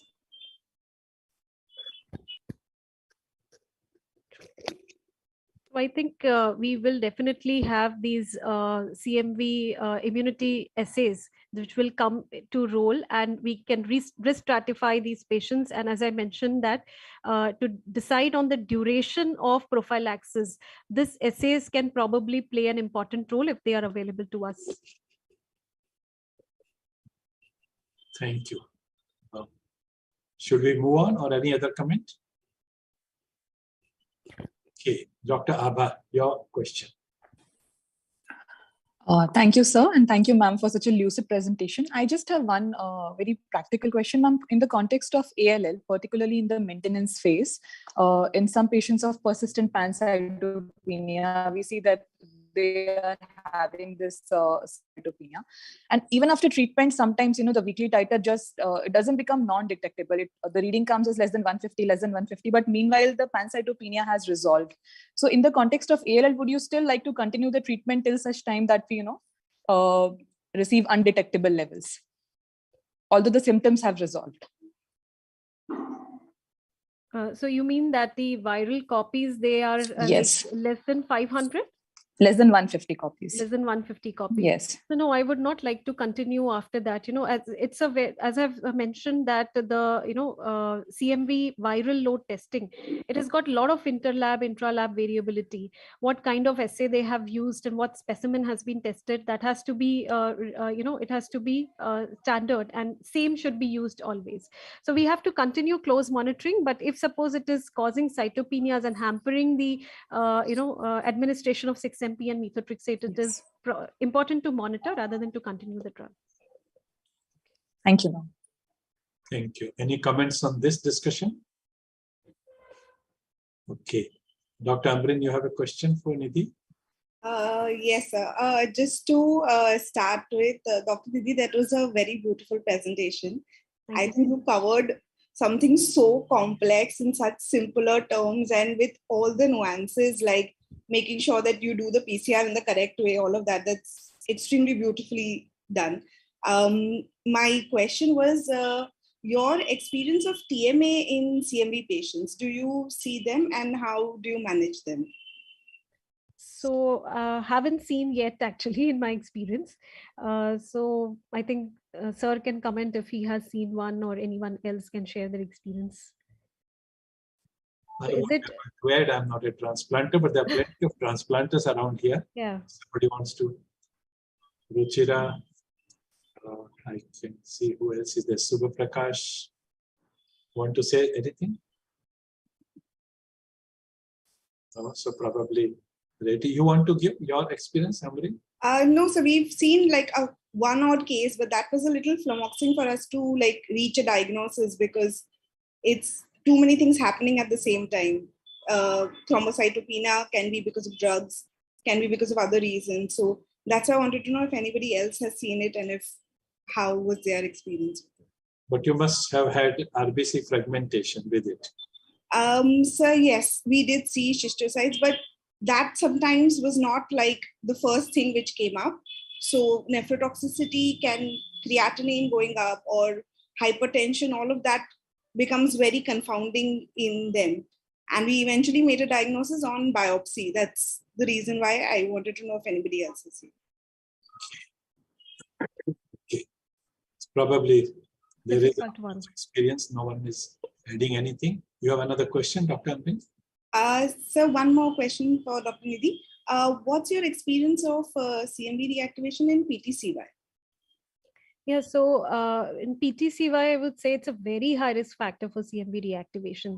And as the CIBMTR analysis also has shown that not just in haploidentical transplant, but now PTCY is being used even for the match sibling donor transplant. So even in them, the rates of CMV reactivation is pretty high with PTCY, and we need to monitor them really very closely and start the preemptive therapy as soon as possible, even once we detect the viremia. I would say that in my experience, all of my haploidentical transplants who received PTCY did have CMV reactivation, all of them. And but they were, once we started the preemptive therapy, it could be controlled also. So the key here is early detection and starting the therapy and able to administer the therapy appropriately. Thank you. Any discussion on this point from others? Okay. Amrin, any more questions? No. Okay. One question from the audience. Dr. Shyam has put a question. Any reason for not considering cidofovir in patients with cytopenia due to CMV infection? So the cidofovir, now that is easily available to us as compared to foscarnet. So cidofovir is, as per the recommendation, it is mentioned as a second or a third line option for treatment. Cidofovir has got a very bad nephrotoxicity. If it has to be administered really in a very appropriate manner with the use of probenecid prophylaxis should be administered and proper intravenous fluid should be administered. If that is given, then it can be given, but then as far as the efficacy is concerned, it is lesser as compared to foscarnet. As far as the available data is there, we have randomized control trial between foscarnet and ganciclovir, which shows that foscarnet has got similar efficacy as compared to ganciclovir, but we do not have similar data when we as far as cidofovir is considered.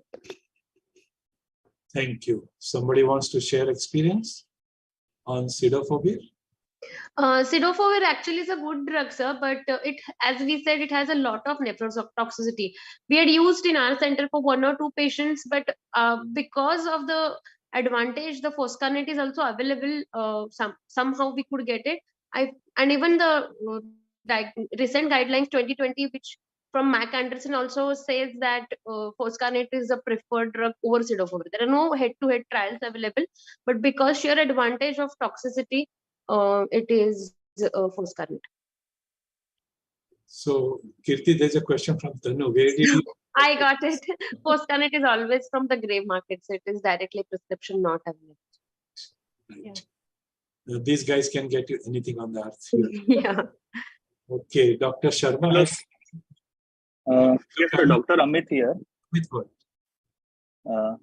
So, ma'am, we have used cidofovir, but with modified dose like 1 mg per kg, alternate day, with significantly low nephrotoxicity and with efficacy also.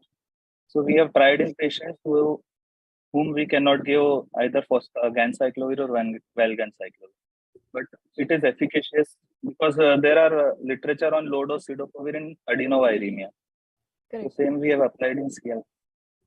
As preemptive. We have also used, ma'am, in one patient in KM, immunodeficiency patient with resistant CMV infection to ganciclovir. There was some response, but unfortunately she succumbed due to many infections. And in NH in Bangalore, we have used cidofovir for 1 or 2 patients where severe cytopenia because of ganciclovir. Same dosing, 1 mg per kg, alternate day, 3 days a week. Right. So even actually, I have used it just for 1 patient. So that is why I'm not able to comment that on single patient, but that was like full dose. Patient had got a refractory CMV viremia and the patient was a very high risk patient. And she did respond, but then there was elevation of creatinine, but I had used the full dose of 5 mg per kg. I had no time at that time. And unfortunately, we lost the patient to polymicrobial sepsis. Thank you. I see a raised hand sign, but there is no name. So if you want to ask any question, it's written iPhone. You can go ahead. Yes, sir. Good afternoon, ma'am. And this is a very wonderful and elaborated lecture on the CMV. Identify. So, yes, yes. So, my question is, ma'am, in transplant setting, if a patient having allogenic transplant with recipient is seronegative and if donor is seropositive, so can prophylaxis benefit for the donor also is setting? Prophylaxis for donor. Yes, ma'am. And any benefit for during the transplant? So see, if there is a negative recipient and a positive donor, actually we should avoid, if there are other donor options available, we should avoid a positive donor. Particularly in Indian setting, what our experience goes, we have never seen a seronegative patient, recipient or donor, both. So for us, as I've mentioned, it is plus both. So we always, it is a blanket thing for our patient cohort. Probably pediatrics transplanters might be able to comment if they have seen such a case. But I think we should avoid, and in such case also we should give prophylaxis if we are talking about the recommendations. Okay. And second question, my is, ma'am, in autologous setting, a few patient is CMV positive in before the transplant taking. Then we should start the prophylaxis or and benefit for these patients. So autologous transplant setting, if prior in the pre-transplant phase itself, you have detected a significant CMV viremia, I would suggest that we are supposed to first take care of that CMV viremia if it is significant, and then after the clearance only you can take the patient up for the transplant. Okay, ma'am. Last question, is this. In the non-transplant, as a non-transplant setting, it's like a plastic anemia patient. When you start like a thymogam and all setting, so if patient is the CMV positive, can we start on the thymogam? So can we prophylaxis we start or some wait? Yeah, again now after ATG again, because it's a T-cell suppressive therapy, it can increase the chances of having a significant CMV infection. So definitely it should be taken care of. If we can wait, then we should treat CMV and then start ATG and continue the prophylaxis as well with a close monitoring. Okay. Thank you, ma'am. Thank you very much. Thank you. A few more questions from the audience. How do you manage a positive CMV IgM in donor or recipient with undetectable viral load at the time of transplant? Tanu has asked this. So I think I would first like to confirm whether that CMV IgM was positive. I would like to recheck the CMV DNA viral load by sending it in different labs, as there are a lot of inter and intra-lab variability. But I think if there is an active CMV infection, then DNMia should be there. Other thing is that if there is an invasive CMV disease, as I mentioned, that probably if there is a gastroenteritis, if the patient has got some symptoms of gastroenteritis and there is a localized disease, the DNMia may not be there. Viral load may not be detected. No, my question is that when you work up a donor or recipient for transplant, you do their CMV, IgM and IgG both. So what if at that time, before the transplant, you find a positive CMV, IgM? Because that has happened to us in some of our patients. So do you kind of, and we do a CMV viral load, and obviously if the viral load is high, you would delay the transplant. But if the viral load is undetectable, but the CMV, IgM is positive, before you transplant, how do you approach that? So I have, while doing this presentation only, I found that there are places where IgM may remain positive for a prolonged period of time, and the patient may not have active infection. So if the transplant, we cannot wait for the transplant, then it is better that by close monitoring, we can go ahead with the transplant and monitor the CMV DNME and keep a very low threshold for detecting the CMV disease as well. So we did this, we followed this approach in one patient, and unfortunately she lost the graft because she had an, early CMV reactivation pre-engraftment as well. So I thought I'll just, make this point here Correct. that it is a concern. Dr. Tanu, was the patient pediatric? No. Yeah, this one patient was pediatric. Yes. But I just want to say that we never see pediatric patients with a negative CMV IgG. CMV IgG is universally positive even in pediatric patients, because 98% become seropositive by 1 year. But we do sometimes see patients who have CMV IgM positive, because you can have with an IgG positive, because you can have reactivations and reinfections with CMV, even if you are seropositive. And that causes the IgM to transiently go up. Thank you. Dr. Arpita has a question for you, Nidhi. What is your experience with artesunate in recurrent refractory CMV? So do not have too much experience, but as I was talking about this last patient where I had to use cidofovir because the patient had refractory CMV viremia, that was more so because of the poor immunity of the patient. Artesunate has been shown in certain small case reports and few case series to have some activity. It has shown to have in vitro antiviral activity, but per se, I spoke to my ID physician at that time, and he said that he has seen a couple of patients with refractory disease whom they treated with artesunate, and they as an adjunctive therapy, and they did respond. In fact, I would like to ask others regarding their experience of leflunomide as well in the setting of refractory CMV disease, if somebody has used leflunomide. In the MSG meeting, Tata has presented their data on this, but I don't think there's anybody from Tata present here today. Dr. Kirti, you have a raised hand sign. You want to say something? Go ahead. Regarding the artesunate, it is a very low activity drug and strictly for ganciclovir resistant patients. This has not been as a first drug, and always with some baseline additional like cidofovir or foscarnet if available. We have not using it as a, it has not been promoted also as a. No, obviously it is just an adjunctive therapy with the main anti-CMV drug. When everything is failing, you can so try. We are talking about refractory and resistant diseases only. Yeah. Okay. A question from Dr. Sandeep Sheth is CMV an oncogenic virus? Yeah, so there is literature regarding the oncogenic role of CMV, particularly lymphoid malignancies. I haven't gone too much into the details of it. Rather, one interesting thing which I found was that CMV reactivation decreases the chances of leukemia relapse, particularly in AML.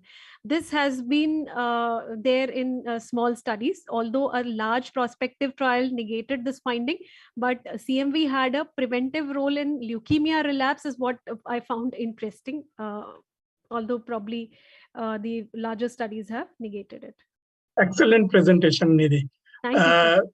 I found somewhere that there is a role of CMV in glioblastoma. They said that many of the patients of CNS tumors, of course, there was some correlation, but nothing concrete has been detected.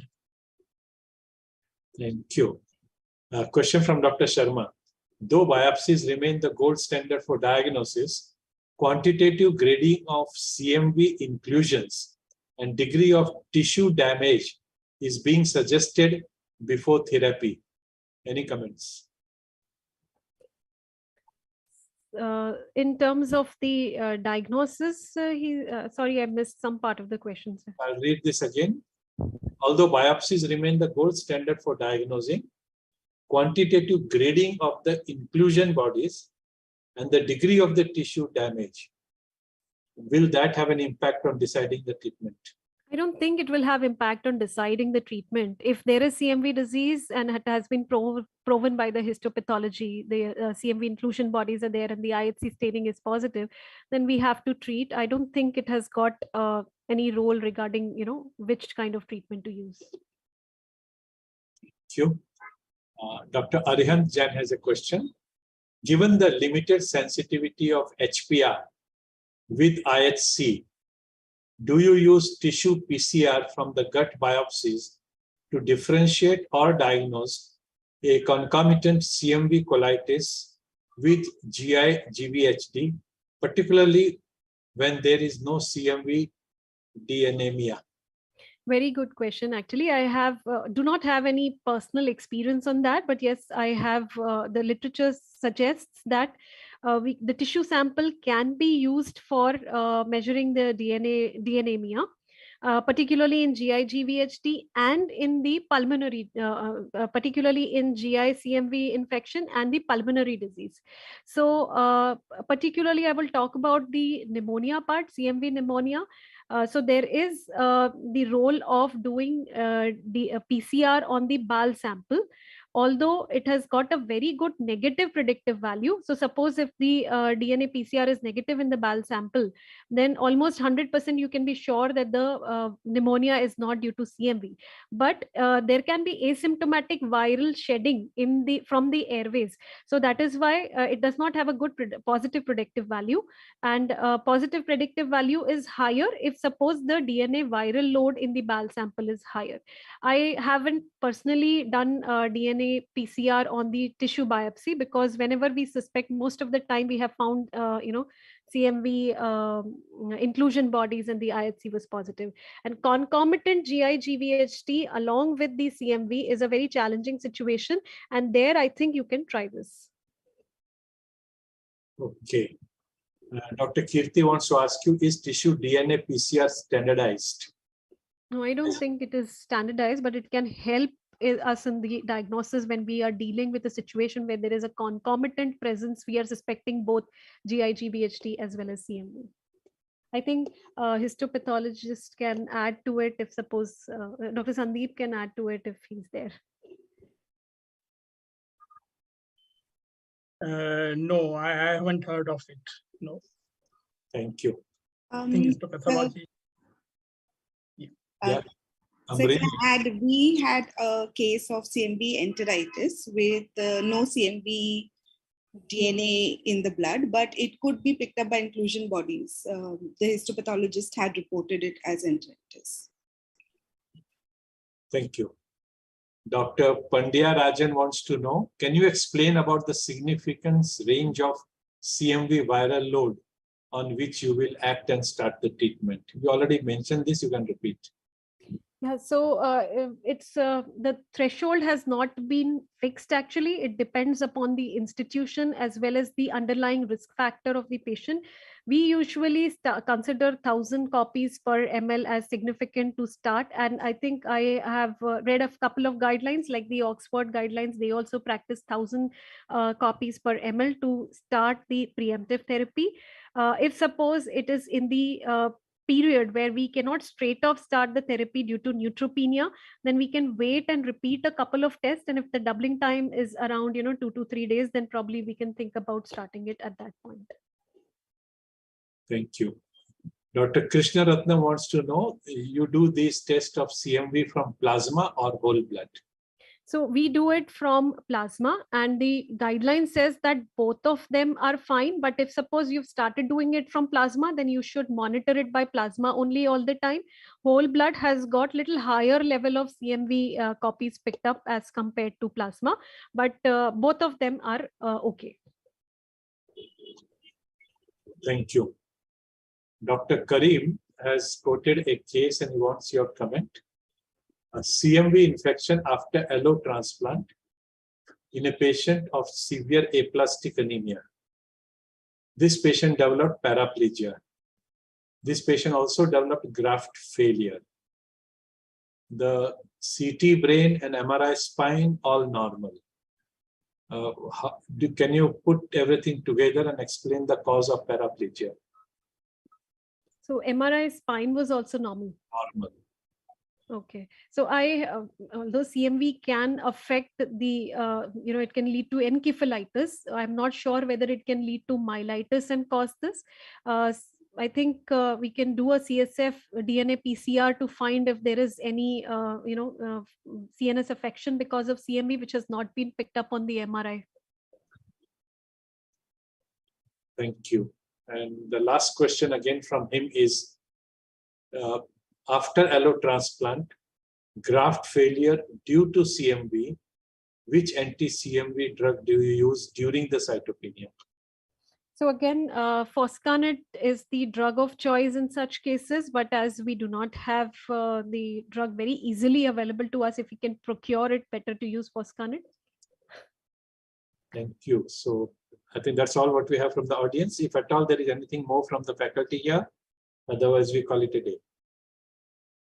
Okay, so probably nothing more. So Nidhi, thank you very much for sparing your valuable time on a Sunday, preparing for this talk, delivering this, educating, long QA session, and you answered everything very patiently. A lot of learning. Extremely grateful to you on behalf of MHU. I'm grateful to our sponsors as well. And Prashant, over to you for the official vote of thanks. Thank you so much, sir. Thank you, sir. And it's our pleasure to be part of this wonderful webinar. And I would like to salute respected Dr. MB Agrawal, sir, for his continuous effort. I thank Dr. Nidhi Jain for the very wonderful presentation and handling the question answer sessions. And I thank all participants and the panelists to make this webinar wonderful. So at the end, from the pharma company side sponsorship, I can say that as a responsible pharmaceutical company, we always want to be part of such kind of webinars where we can disseminate the knowledge. We always want to be part of this, and we always want to always try to bring new drugs where we can provide the high cost drug at the cost effective way. So with all your blessings and all your supports, let's this new year be wonderful for all of us. Thank you very much. Thank you, Prashant. And provider Kalpesh and his team from Perfect Square. Bye-bye. Have a wonderful time with your family. Bye. Thanks, sir. Thank you.